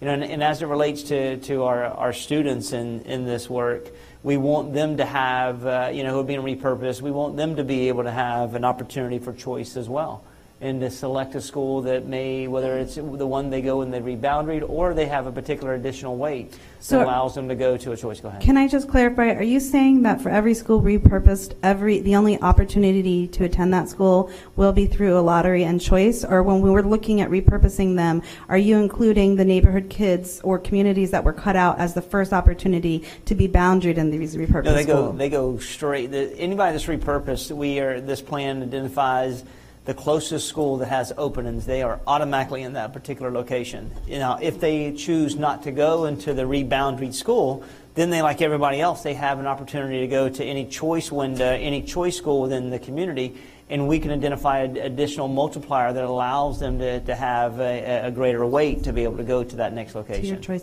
So what about for Adams, right? Okay. You're closing Adams, you're looking at a 2-year repurpose. Yep. So when you repurpose that as the Collegiate Academy or whatever, the gifted, what you're looking at repurposing it as. And we had questions about this when we were at Chamberlain.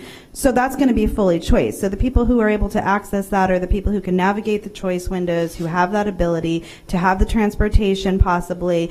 My question is, why can't we automatically reopen that up for a lot of those students who were pushed out of that into other schools? Like when we talk about building equity into this process, that's what I'm talking about, is making sure that the communities that we're taking out of these schools have the access. Yeah. And it's not just, a choice window is very complicated for a lot of people. Even navigating the student ID to get into the choice window, to understanding what it looks like is a challenge. So how are we making sure that we're offering this collectively across our county to everyone equally? Listen, our team does a really good job pushing out choice windows, and you see it now. It's from March the 8th all the way to the April 30th, and whether they're in, schools do a good job pushing out social media, in media outlets, whether we have to go through our FACE community engagement team, which is really a mobile response team to our community. They're everywhere to be able to serve. And when you look at the repurposing, to the other point, with early childhood, for Kimball to work, it has to be kids that are in that boundary to start, because you're going to need a foundational piece to be able to have enough learners to be able to put employees there to serve them, because that location may not have enough, I would say, industry around it to be able to have a full-fledged opportunity. But the students in those boundaries that we would reboundary could have potential accessibility to that from pre-K or 3 years old all the way to 2nd grade. That's the only way that would particularly work. And you look and scale that to any other repurposed school or choice, whether it be Adams or not. So we definitely will look at that as well. Okay. So I think we're making recommendations now, if I'm not Yes, sir. mistaken. Okay. Let's go with District 5, but it's still pertaining to other areas. In District 5, when District 5 students, I want them to have opportunity to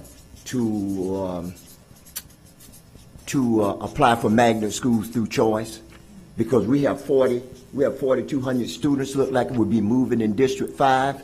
So I want them to have opportunity to go to magnet schools, because we have a lot of magnet schools in the city. I think that's very important for them to have that opportunity.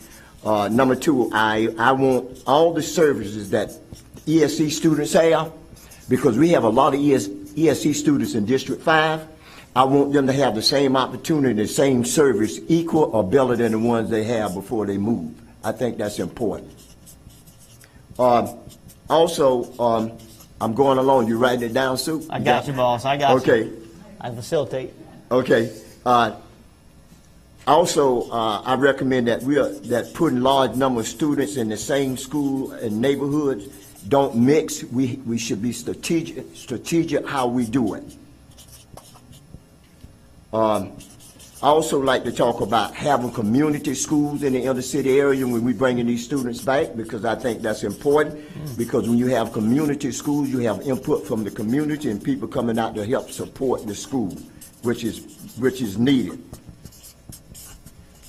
I like that one. Okay. Also, when we move students, I would really like for students when you are moving those students to have less travel time. Yes, sir. Because I think that's important.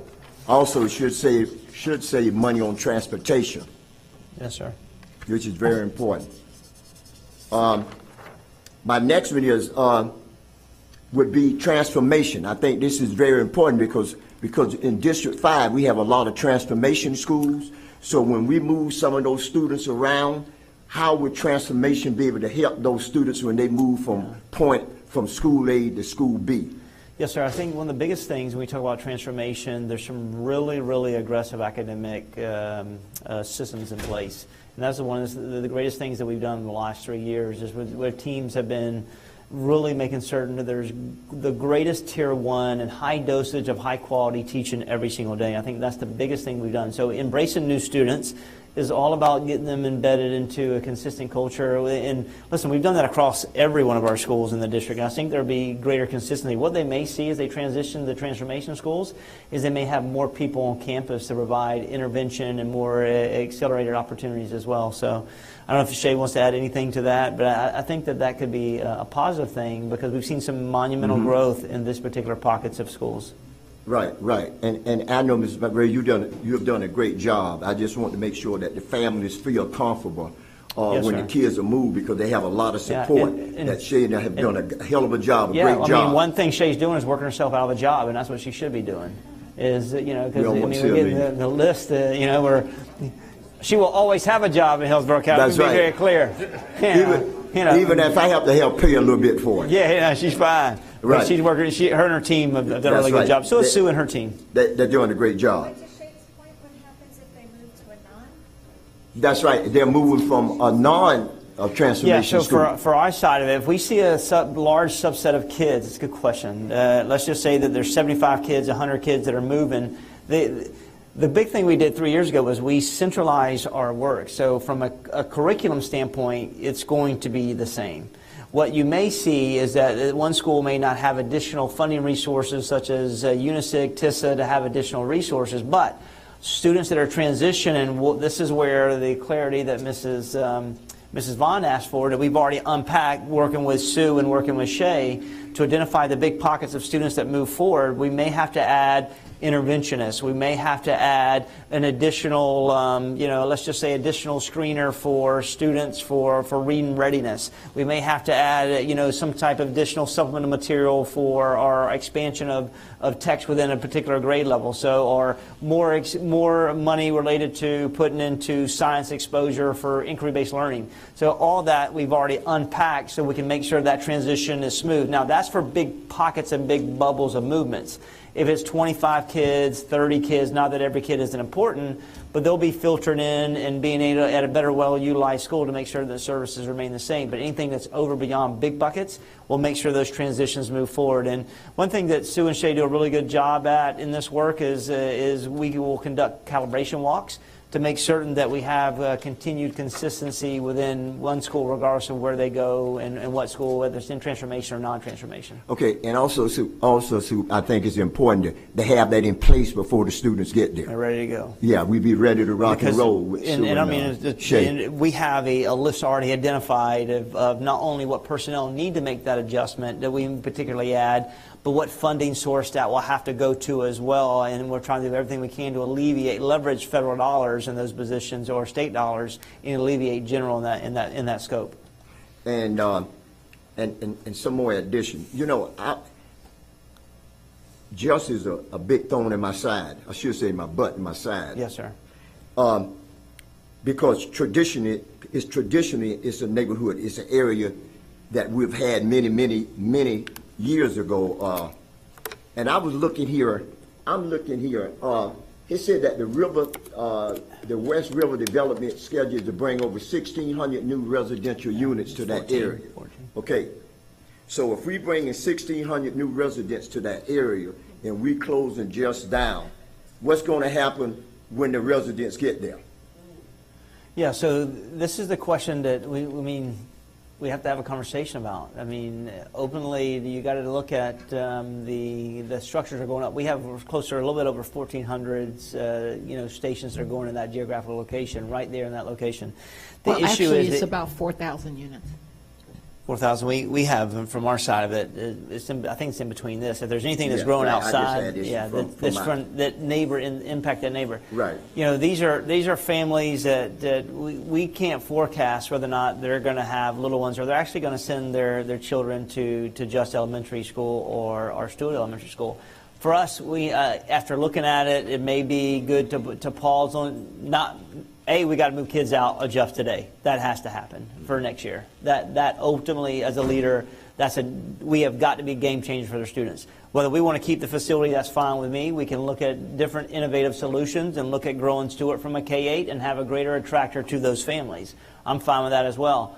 But as we look at moving forward, we've got to make changes for those 283 students to be able to move. We can't tell you where these families are going to go. The starting housing in that particular area is going to be in the $400,000, and it's going to range all the way to 7 figures. So, I mean, these are families that potentially have the ability to go to different educational offerings and have the means to do that. Now, we're going to do everything we can to select and let them to choose us. But these may be families these may be couples or individuals that move in that do not have little ones. And by the time they are 4 or 5 years and 6 years of age, little ones, they may transition somewhere else. So I wish I had a crystal ball for this particular area.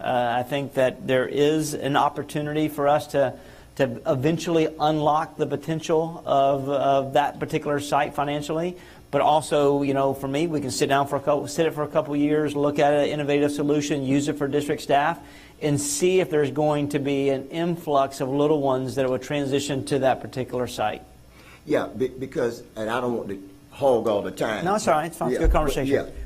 Because I'm thinking if we move some district people down to Just, you know, because one of the things that I realized many years ago when we used to be area directors, we were out in the community.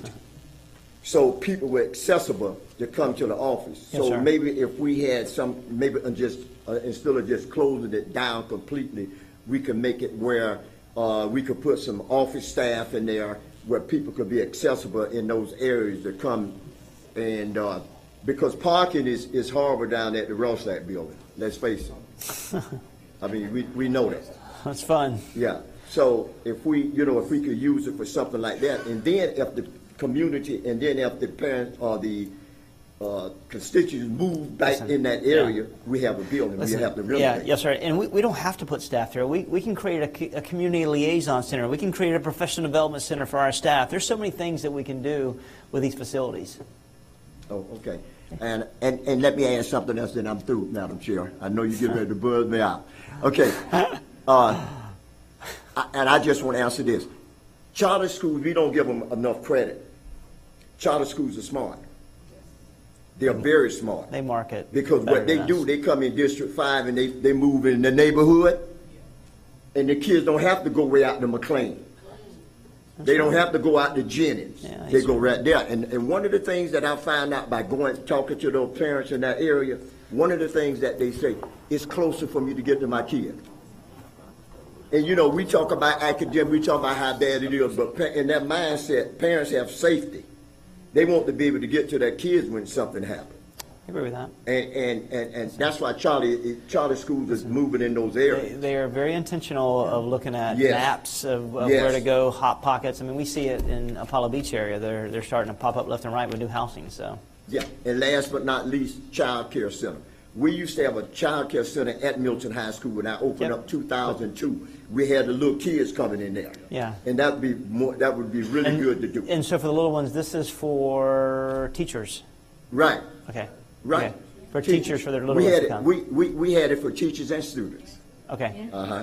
And a great training opportunity for our CTE Exactly. courses Yeah. that students who are getting those Early hours. childhood. Yeah. Yep. Smart. Okay, and I think that's it for me. Thank you, sir. Okay, thank you. I appreciate it. Thank you. And I'll do a couple of recommendations for District 1.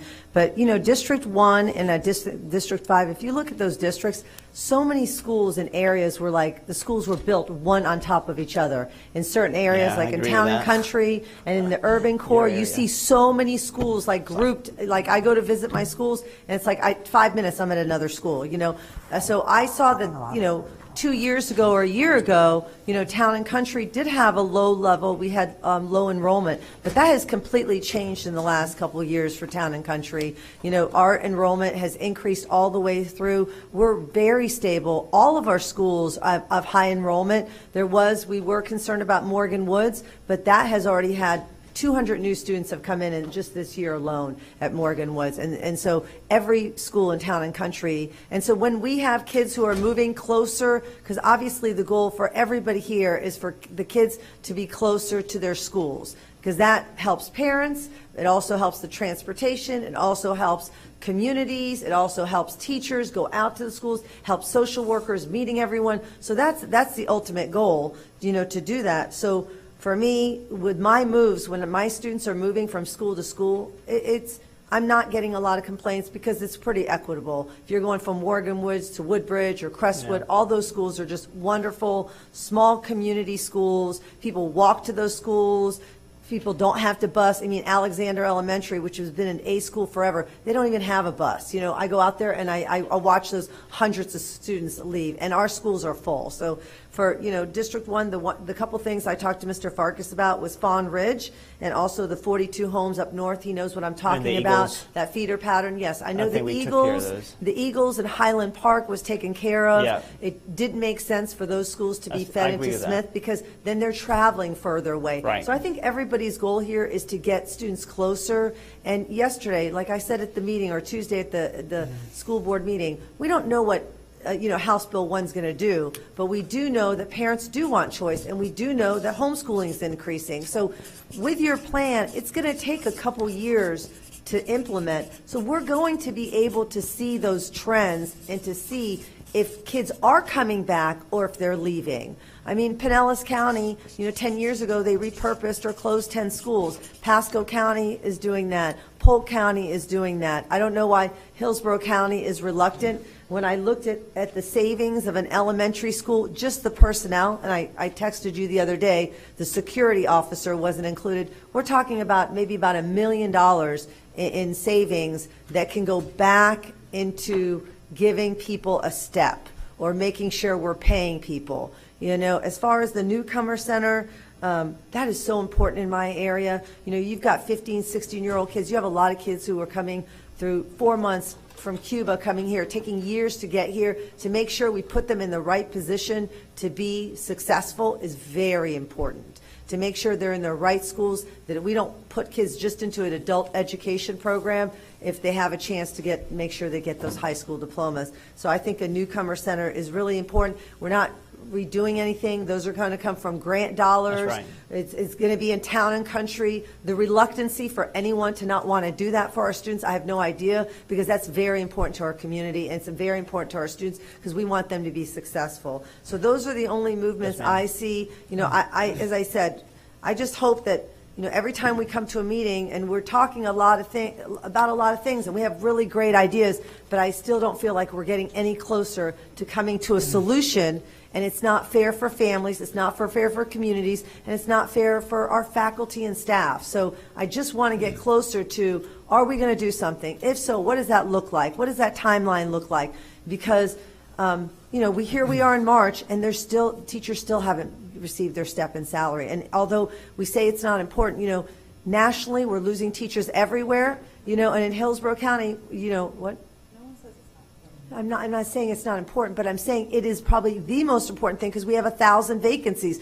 Those small schools that you're talking about, a lot of those schools have full-time substitute teachers there. So kids are not getting a great education, and it's cyclical poverty to give those kids the same thing over and over again. We've got to come up with solutions that are going to bring money to the people that are left when we have 1,000 vacancies. I mean, we have 1,000 vacancies right now. So it's great to be innovative with our programs, but at the end of the day, we're supposed to teach kids reading, writing, and math and give them a great education. And when you don't have permanent teachers, that's just not possible. So we've got to come up with solutions that are going to bring funding back to our schools. And it might not sound like $5, $10, $15 million, doesn't sound like a lot, but it is when we still are not paid a step to our educators. So I'm going to, because I see finance shaking their $5 to $6 million is a lot in our budget, and it's true. But I agree on many of the points that you all agree. You all agree on the K through 8 should be and I think a Venn diagram might be in the works. You know, where do we agree, right? I mean, there's areas, K through 8, of course, Early Learning Center, Member Vaughn mentioned that. I think that's critical because the reading is, without reading ability, all this success and recommendations is just about for naught if these kids can't read. So that's critical. Early childhood, excuse me, reducing transportation, Member Combs, to get students close, and Shake also, you mentioned it. Financials, Member Hahn, I would like to see, because Superintendent Davis, and I know you've got your eyes in 50 places, which is part of the superintendent's job, but we need to look at 4 areas in finance, and I hope board members maybe can give me another column, or you another column. So when we look at 13 consolidations District 1, 14 consolidations District 2, 19 consolidations, this is scenario 4, yes, District 3, 24 district consolidations District 4, 19 consolidations District 5. So what we should have, and there's a plus and minus, so we should have the savings, and then on the other hand, the cost. Savings and cost in the following areas: transportation, and you might, I have it written down. You may want to staffing, and I'm including administrators. Operations, that's your school infrastructure, it's air and maintenance, etc. And last, marketing. We wonder why IDEA is so successful. Well, they put $154,000 on Fowler Avenue, Member Washington, and our budget compared is about $5,000 in that area. Now, we went through that with communications before, and it might have been $8,000. But nonetheless, marketing, there is a plus and a minus to all these ideas. And I think we need to recognize that. Last point, repurposing. That's another plus or minus. So I like the idea of early childhood and the newcomers, and I also think Superintendent Davis, we have to have another alternative center in South County because discipline, we're overwhelmed with 3. And poor Joshua Crystal, he's beside himself, doing the best he can and his staff, but I think we need to look at that as a part of. And I think that's one of the biggest points today was in my principal council meeting was trying to figure out after the boundary where there could be a potential opportunity for that. One thing I was with Chief of Change yesterday in D.C., they're all facing major issues related to that. So we definitely make that a priority. Yeah, I know Member Rendon wanted to talk, and then we're going to take a brief break after that because it's scheduled for us. We have a break scheduled from 11:50 to 12 o'clock, so it's like 11:49 right now. Let's take a break since it's a schedule from an agenda. Okay. Published. I think Okay. that's important for Okay, so we got about a minute. We'll take a 10-minute break, and then we'll be back at noon. Actually, that's my, You that want was, Ms. Rendon to go? I fulfilled my time. But I think that the financials and transportation, staff, administration, operations, and marketing, plus or minus, need to be shared, and anything else the board might come up with in terms of financials. I'm sure that's not it. Okay, I'm good for a break. Yeah.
Somebody check on Rose Johnson, make sure she's okay. I love you, Rose Johnson. Same thing. Remember? You guys ready? You didn't believe me. I know. Who else? Where's Karen? Karen's gone? Thank you for looking out for me. Okay. I want to what?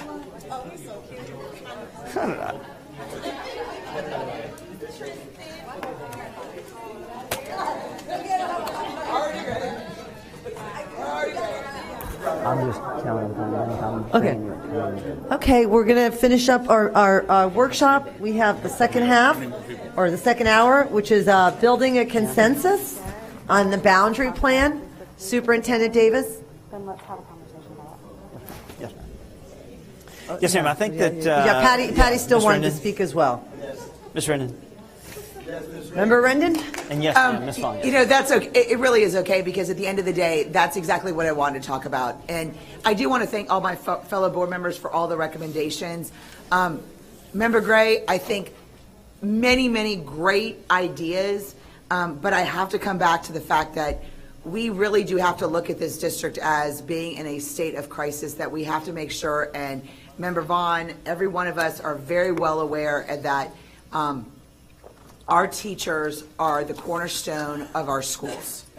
And at the end of the day, we've got to have the ability to address our teachers. Member Vaughn brought up another very good point that I'm 100% behind, that if we are looking only at scenario 4, we are going to be moving well over 25,000 students around our district, and we're really not going to be solving the problem. I need to make sure that publicly we make sure our public is very well aware this is not the solution. It is a Band-Aid on a broken arm. And at the end of the day, we have to look at eventually making as many big strategic changes that are going to be financially impacting this district, because as we move forward, whether it's board members change or superintendents change or whatever, it's our communities that are going to be there. They're going to still be living in our school districts. They're going to be attending our schools. And so the decision we make on this is going to impact them not today, tomorrow, but many years to come. And so I think it's very vitally important when people have asked me the question, so is this going to solve the problem? Absolutely not does option 4 solve the problem. It will make changes that will move in a direction that may make changes, but it will not solve our larger fiscal problem to be able to sustain and increase teacher salaries over a much longer period of time. And my District 4 in particular is going to, if we pass this scenario 4, is going to look at significant changes again in at least 3 years. That's right. At a minimum of 3 years. So I want to make sure that the public is well aware that this is not going to be a solution if we only go with such a small strategic move. I also want to thank Member Washington. I'm so thankful that you came up with some really good solutions to a very difficult problem. Because the one thing I see as a consensus from this entire board is, and I'm going to speak on and say that I believe that the entire board would like to see our students in their community schools. Mm-hmm. And so I know that that's a little different with some of our areas, especially in your community, Member Washington, that our schools are close together. You know, as Member Vaughn showed, they're very close together. So where my community school may be 6 miles away, and I do have a scenario there that many of my schools are going to be 6 to 10 miles away. You know, that's where my busing continues, because I've got a lot of rural area. Your schools are a matter of maybe 3-4 miles apart, which so it can be they can move to another school within a community and still be a community school, but we still have to be respectful that there was 2 separate communities within. And so I thank you for that. I think that is definitely a consensus that as moving forward, we want to make sure that we want to reduce the number of busing outside of our communities. Very vitally important. We want to make sure that our students remain in their community and go to school in their community. I agree. So I think that's highly important. 2, I love looking at any of our repurposing to include early childhood literacy. nobody on this board disagrees that early childhood literacy in reading and math is critical to the long-term success of graduation rates, the long-term success to secondary education, the long-term success even in our CTE programs, because if children can read and write, they can be successful in whatever they choose to do. So I think that needs to be a very viable option when it comes to our repurposing. Also, I want to keep on the forefront our repurposing for our ESC students. I think those IEPs and those 504 plans are critically important in the conversation. So early literacy and IEP and 504 plans need to be top priority from any of our repurposing. Those are going to be growth. They're going to bring enhancement to all members of our community, not just those students affected, but it brings a growth in our future of our community. And so I think those are two very vital, things. I also think that from hearing members of this board that I think there seems to be a consensus of not selling any of our schools. We may need to look at some closing for a period of time, but I think it's been vitally important and very shown here that we're not looking at selling any of our schools. If we're going to look at any kind of selling of any property, it can't be a school. Because like many of us have said, we're not in control of what's being built. We're not in control of what's coming into our state, and we know people are moving to the Tampa Bay area. The I-4 corridor is just expanding globally. So having that school ready for maybe a year, 5 years, whatever it looks like, we want to have that structure ready and available to continue that history of our schools and our community. So I think those are critical things. And the hard question remains is, yes, it's going to affect thousands and thousands of our students. But I think it's good to be able to go on the record to say that we're not making that move in the 2023 year for our vast majority of our students. They will have a year of perspective. I know that one of the things that our middle school and high schools have been doing very well over the last few years, they've been partnering in some of their programs. So maybe bands are going to the high school to perform for a football game. Maybe it's art students are doing collaborative things and working with our high schools. Our color guards are working with some of our middle schools to be providing some of those programs.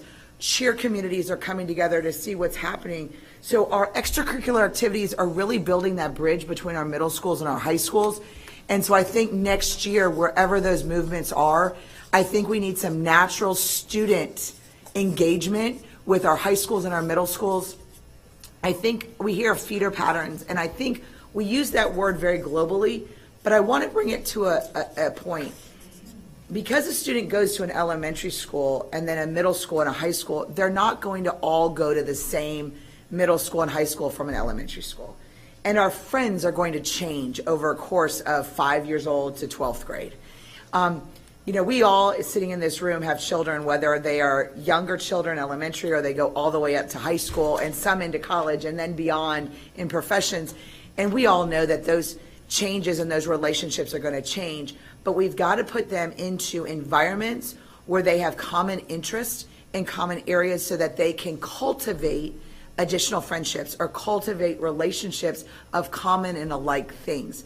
That's important. So giving students common and alike opportunities in schools are going to help cultivate those friendships as we move forward and keep that. But when we talk about our feeder patterns, I think we need to make sure that we have good feeder patterns from our middle school to our high schools. And so again, common interest. If we're going to have an ag program at a middle school, we have to have an ag program at our high school, right? If we're going to have a STEM program at our middle school, we got to have a STEM program at our high school. They've got to be able to keep those common feeders in that common sense, because all of our middle schools are feeding off into more than one high school. So we're not just one high school to one middle school. They're feeding off into multiple high schools out of our middle schools. And so I think that's where we have to focus our feeder patterns on common attractors, common activities, common academics, so that they can consistently be within their peers. That's where their peers are. And so they may feed off into two middle schools, right? Barrington Middle School feeds into two high schools, both Newsom and Riverview. So we need to make sure the programs at Stowers are going to match Riverview and Newsom so that the students can feed those like schools. And then I want to make sure that I say to our community, every single member of this board has had countless hours of advocating for our students and our teachers. And we want to make sure that you recognize that we do not take this decision lightly. We have many times where we have sleepless nights where we're agonizing on decisions. And so we do not take your thoughts and your concerns lightly. We appreciate the thousands of emails, and we do read them. If we don't respond, I'm going to make a promise that I know that every member of this board has read your emails, and we have taken your thoughts and considerations very seriously. Because we know that we don't make a decision just because our district, we make a decision countywide. And so I want to make sure that they know that this is vitally important for the decision of the history and the future of this district. So I would say that, I'm sorry, to the chair, I would say this is the big thing is that our community understands that this plan takes us to 5 years, meaning that in 4 years, and maybe through the development in certain particular pockets in 5, and maybe if verticals continue to be in place in 2, that we will have to be able to have more conversations at minimum maybe in year 3, but year 4 definitely because of new developments that are coming and new builds within our community. And openly, if you look at particular maybe Newsom, I mean, these are fluid communities that they have to understand that we have got to continue to make adjustments where adjustments are needed. But we want to create as many years of stability as we can. And openly, as Ms. Rendon talked about, from a financial perspective, this does bring us a little bit of money, but it's not the end game related to what we're trying to accomplish. It does allow us to be able to look at properly incentivizing employees. But our recovery plan that we worked so hard on is going to be the end game related to being able to push legislators for more money and leveraging federal dollars and looking at grant dollars to be able to bring this district to where we need to continuously be on a financial perspective. And I appreciate it. This is one of the reasons why I've asked our team to do the audit of every one of our tractors. They have to make sense. And we don't have making sense by just throwing in a tractor in a school and that school not having exposure to our little ones in elementary, middle school, and then high school, because that pipeline really sets up success for exposure, but also being able to success for knowledge and concepts as they transition and we increase the complexity of that tractor within our schools. So I appreciate it. Whoops. I wanted to say a few things. I hope I didn't jump on somebody else's. I look at workshops and board meetings is a great form of communication and democracy. And, those are big words, communication. I don't think any of us own the best solution or have the best quote. I think, and I'll speak for myself, I look towards each of you to help build the best future for our children in our district. And that includes our parents, our financials, and our staff. First off, no one of us knows everything. That's right. There is not a line in the sand that says, Lynn, all your ideas are way out in some park, or they're great ideas. What happens is we are weaving, just like if you ever made a potholder, we're weaving ideas into a final entity. If we don't get to a final entity and we continue to kick this down the road, our parents who are already anxious because they have the children, it's not really fair to them. So solutions I gave and board members gave, I look forward to seeing what our superintendent in reality can do. With that said, I find there is consensus in the areas, Ms. Rendon, that you mentioned, Member Rendon. I do think, again, K through 8 has been mentioned a few times by some of us. The early learning centers, I do think that has been mentioned by some of us. I do think child care centers has been mentioned and is a very viable solution. I do think that the transformation schools, which has done, Ms. McCray, and I'm sure Sheikh you agree, has done such a wonderful job. She should head the early learning because the reading is critical in that area as it is in other areas. And why? It's because there is a reality of called COVID loss of numeracy and literacy. I also think last, the feeder schools. I agree because, again, being a teacher in elementary, being a teacher in middle, and being a teacher in high school, that critical relationship between middle and high school, when parents have to have that broken up at a sudden, to me, 3 months is still sudden. It is an absolute disservice to them and to their well-being of their children. And I look at my grandkids, if that would have happened to them. So I have to say that there are areas already, Superintendent Davis, of agreement. There are realistic ones, but that's part of the recommendations. You wanted us to share recommendations. They're not always right. They're not always fiscally responsible, but guess what? We have smart board members that can maybe contour it and help make it more viable. And that's what we're here for, not to dissuade or disregard one board member from another, but to work collectively so we can get the job done for the well-being of our children and district. Now, I know I talk too much, but that's the end of my talk on that. Recommendations?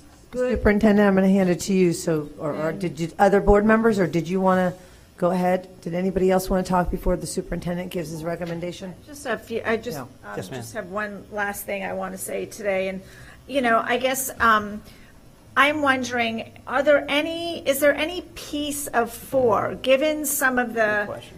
issues, I know in South County, for me, I have a lot of overcrowding. I mean, we have Sumner kids that need to be rebounded for the new school. We have Shields kids that need to come in, to go from to Eisenhower from my school. Are there pieces of this that we could break off and implement now outside of school closures? I agree. I don't want to, do any of that right now. The Carrollwood K-8 is something that, maybe if we can get some consensus on moving forward. I just think there are things in each of our districts maybe that we could get some consensus on today that the superintendent could plan on moving forward with some things, where there are other things like school closures and repurposing and new programs and magnets that we still need to obviously digest and discuss.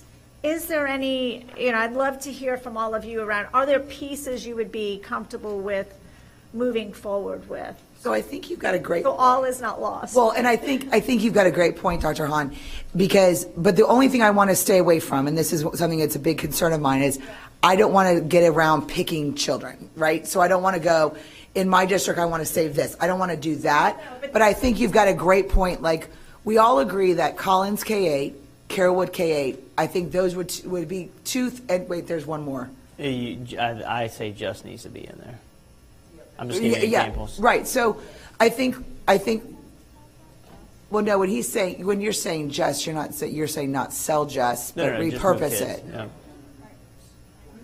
Right, but I think the repurposing needs like a more deeper discussion. I'm just, that's what I'm saying. that can immediately move forward. So when we say that we move forward, so if we would say that I would be behind the K-8s, I think that is, the community is asking for them. I think that it's something that they are asking for, the K-8s. That's only one. So that's something, one. was that agreed upon? Like, we all agree to One. put that on a good thing? On a good thing, yeah, a good thing.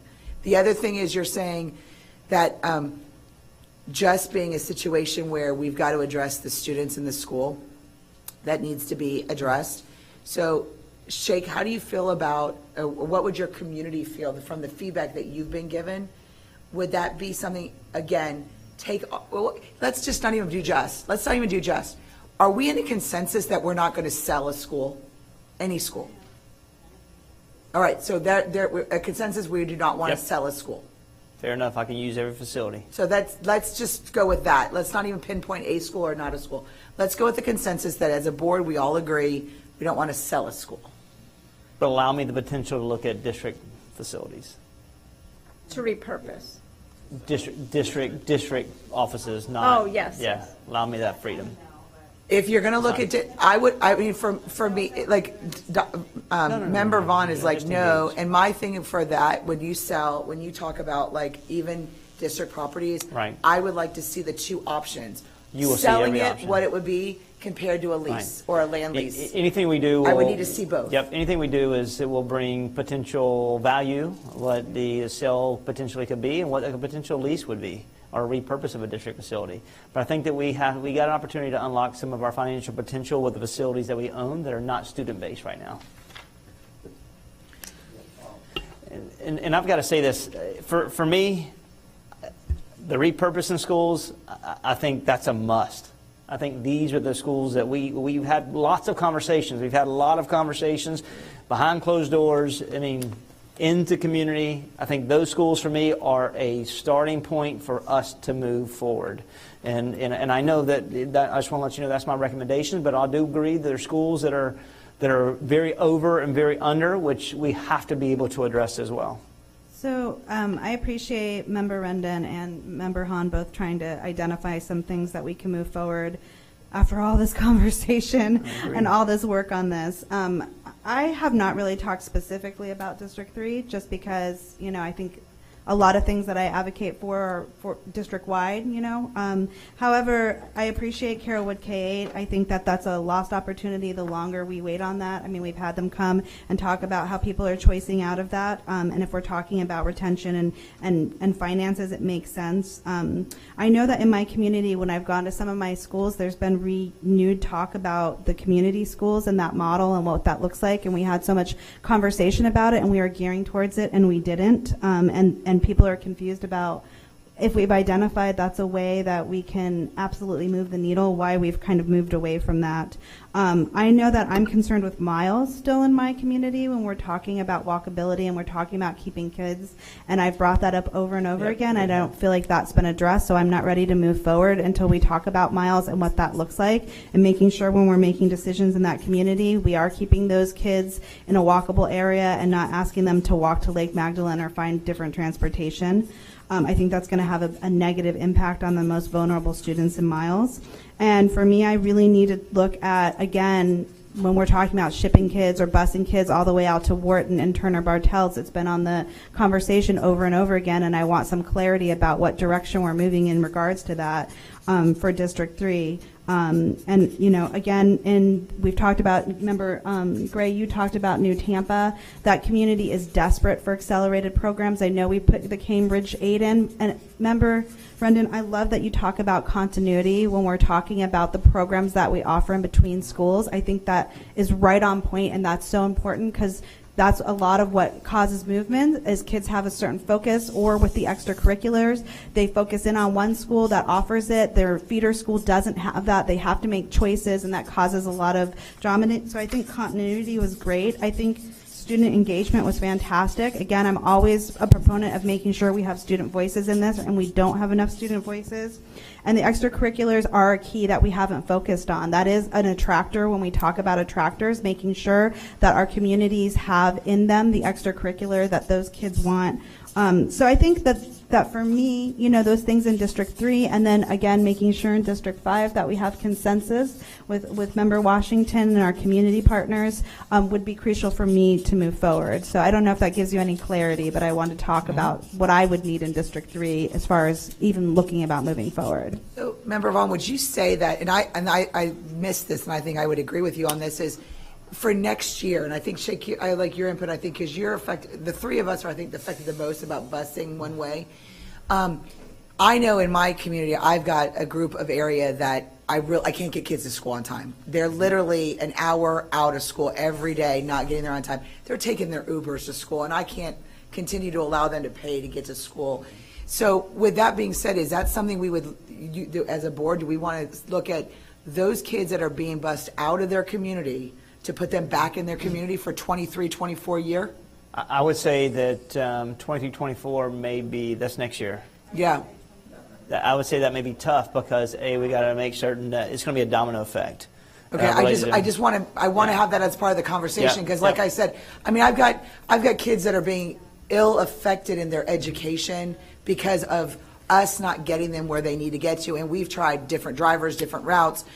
The community has been doing everything we can. So I mean, Turner Bartella is a middle school, so they're not feeling it as much, but they really are, because those kids are not getting there on time as well, and then they're getting affected in their high school marks. So because they're missing out on that middle school academics, they may not see it like we see it in the high school level, but it's a trickle-down effect, because they're missing critical middle school education that will affect them for their high school. So I think that's something that we need to make sure that as a board we know where those pockets are, and what could they be affected next year for the better of the student. Yeah, you know, let me just piggyback what you're saying, because I remember waiting in Westchase with the parents because the buses were about an hour and a half late for whatever reason, but they missed first period. And that's almost like a syndrome, just like the 3 o'clock club for those women that are in menopause. At 3 o'clock in the morning they get up. But even in the bus waiting from parents is a lot. There's a lot of commonality, and so I do think that we all do agree on much more local transportation fixes as well. But that's throughout the district too, Member Endon. Go ahead. And as we begin to wrap up, is there any other items that are not on that paper, members? If there's any other item that to be considered as we wrap up, is there anything else? I think everybody has spoken. Is there any other? Okay. Any other recommendations or anything like that? Yes, Mr. Farkas. Our transportation department has about 1,200 employees. We are 205 routes short, and then the normal attrition rate. So when we talk about buses being late, the reality is the people that are actually driving buses are actually working twice as hard, and they're still late because of that. So I just want to make sure, I think most of you know that, but I have to say for my employees, that's an important part of it. The bus drivers that are here are working their tails off, doing double backs and triple backs and working hours they normally aren't signed up to do that. So we know why the buses are late. Unfortunately, it's the number of employees we have. And one other point I want to talk about with the satellite, as we call them, the non-connected, non-contiguous boundaries. We have about almost 3,000 kids that are in that category. We have about 43% of our kids that ride a bus every day. About 95% of the kids that are in satellites ride a bus every day. So not only is it a hard bus ride to some of the board members' points, but a higher majority of those kids actually ride the bus to that school every single day. Yeah. Well, Mr. Farkas, let me make sure I clarify that, because the district has gone out of the way for this particular core of students in District 4 to do everything they can, from changing drivers, changing routes, multiple ways of doing it, to try to make it work from a logistics standpoint. So absolutely not was I ever saying that the district was not doing everything, which is why it is such a concern of mine, because we have gone and done everything we can, including the administration, the school, to work with students and parents to do everything we can. So these are areas where it's not the district's fault, it's sheer location and time. Yeah. And so our bus drivers work extremely hard. So this is not about them, it's about the sheer logistics. Right. And it's unfortunate the times that we're in. I mean, like I said earlier in the year, that some school districts, large, as large as we are, have come out and superintendents just told parents, you got to bring your kid to school, we can't get you there. Yeah. And so we're doing everything we can to create that space to get there on time every day. Can I say one more thing, Ms. Combs? Yes. Yeah, so kind of where I'm at is, my recommendation was through massive feedback, and I say massive feedback. I mean, listen, on my desk there's like 1,000 pages of community engagement, and at the same token, for me, these are the things that we know that we have to do. So knowing that we have to make these changes in these particular schools, I just push and say, why would we wait? We know these changes have to come. If we wait, we're going to be 6 months and we're going to be in front of you again. If we wait in 6 months, we're going to be in front of you again in a year. these are schools that we have to be able to lead and create comfortable spaces for children, and also getting them in spaces where they have all of the resources they need to be exceptional every single day. And it's hard, I get it, it's difficult. But looking at overutilized, underutilized schools, getting and helping students for stability now, or we come back and we do this again in 8 months, or we do this in every 2 months, that we see that there's a need within the. So my recommendation now is to bring something to the board at sometime mid or end of April. Whatever we can get, we want to be able to talking to legal. There's a space where we want to be able to post this for 21 days, just to make certain that we're taking additional steps for clarity and for transparency within our community, and bring it to the board for interaction and for a vote. And at that particular time, if there decides that the board doesn't have they don't want you to move at this particular time, then make motions, or this day just openly don't vote for it. So this is kind of where we are and where I'm at, and my team. They have worked really hard, as much as you have worked hard, in order to create this base. I'm sorry, did you say you're sticking with 4 and we're going to vote on it, or did you say No, ma'am. I will take this feedback, inclusive of this feedback. And trust me, absolutely. You will, as much as we can do in this, right? A lot of this stuff is outside of boundaries, and this is being innovative, which I love. A lot of it is in boundaries, what we want to see, multiple multipliers that we see, financials, and broken down. So I just want our staff to, I've asked this, my staff needs spring break to just be with their friends and their families, and openly I do too. My wife, she needs time. So at the end of the day, after spring break, just allow us to actively engage in this process. And as always, you will be, whether it's one-on-ones, conversations, or spaces to create it, we need to have more conversation. But yes, ma'am, we'll take as much as we can that makes sense, that we can do and cannot do, and embed it in that process. So I just wanted to clarify the timeline. So you're going to get that feedback. When does it look like you will bring a recommendation to the board? When would we vote on that? So I think it just depends on how much we can get done in the particular time. One thing we don't want to do is just do a compliant check in the box for make everybody feel good that we put stuff in a plan. We want it to make sense. So as soon as we can get to the plan and get it to a point where we feel that it's strong, and I think the starting point now was a good basis today after learning through this, is maybe the recommendation of the superintendent was pretty decent in that aspect. But I think that once we get into it and look into it, and maybe it takes us a week or two, then we can engage board members, maybe 2 weeks. And then we start the plan from there, because we want to take that 21-day advertisement out to the community. So I would say that's going to be sometime in April. Okay, Superintendent Davis. Mr. Porter? Yeah, I was going to just follow up with what the superintendent said, just to make sure that the public and the board understands the process from this point forward. You do require 2 meetings to do this. There are specific notice requirements that go along with your adoption of boundary changes that are different than your regular agenda. So Mr. Gibson's been working with Ms. Davis, who is one of the district experts on that. And we will back into the notice requirement based on when the superintendent's ready with you've given him a lot today, so he has to process it. But he's very confident that he can have something done. So there'll be 2 two meetings, and they'll be properly noticed. And once he's ready to go, and once we can figure out what the dates are and the notice requirements, we'll let the board know. But it'll be sometime towards the last 2 weeks in April, probably. But that's sort of the most we can give you right now. 2 meetings, properly noticed, probably towards the end of April. And that's best scenario. That's the best case scenario. Yeah. Okay. Yeah. This could look. The district wants to do this right. That's right. We want to make sure that all the I's are dotted and the T's are crossed. Just speaking as the legal counsel, there could be litigation that results from this, so we want it buttoned down very tightly from a procedural standpoint. And so that's sort of why. We're generally speaking, that's the earliest it will happen, but it could be a little bit further out. So can I ask a question? Yes, ma'am. Is it possible, again, keeping with different time frames, so is it possible that some of the things that we know as a consensus that we know are good decisions for the district, for example, the K-8s, certain things, can they be on one agenda item? Yeah. And then we still do the notices and everything as we do legally, and then so they're not separated out into one lump boundary vote. Is that possible to do? That's legally possible, and I think the superintendent will take that feedback, and I think he's got to go.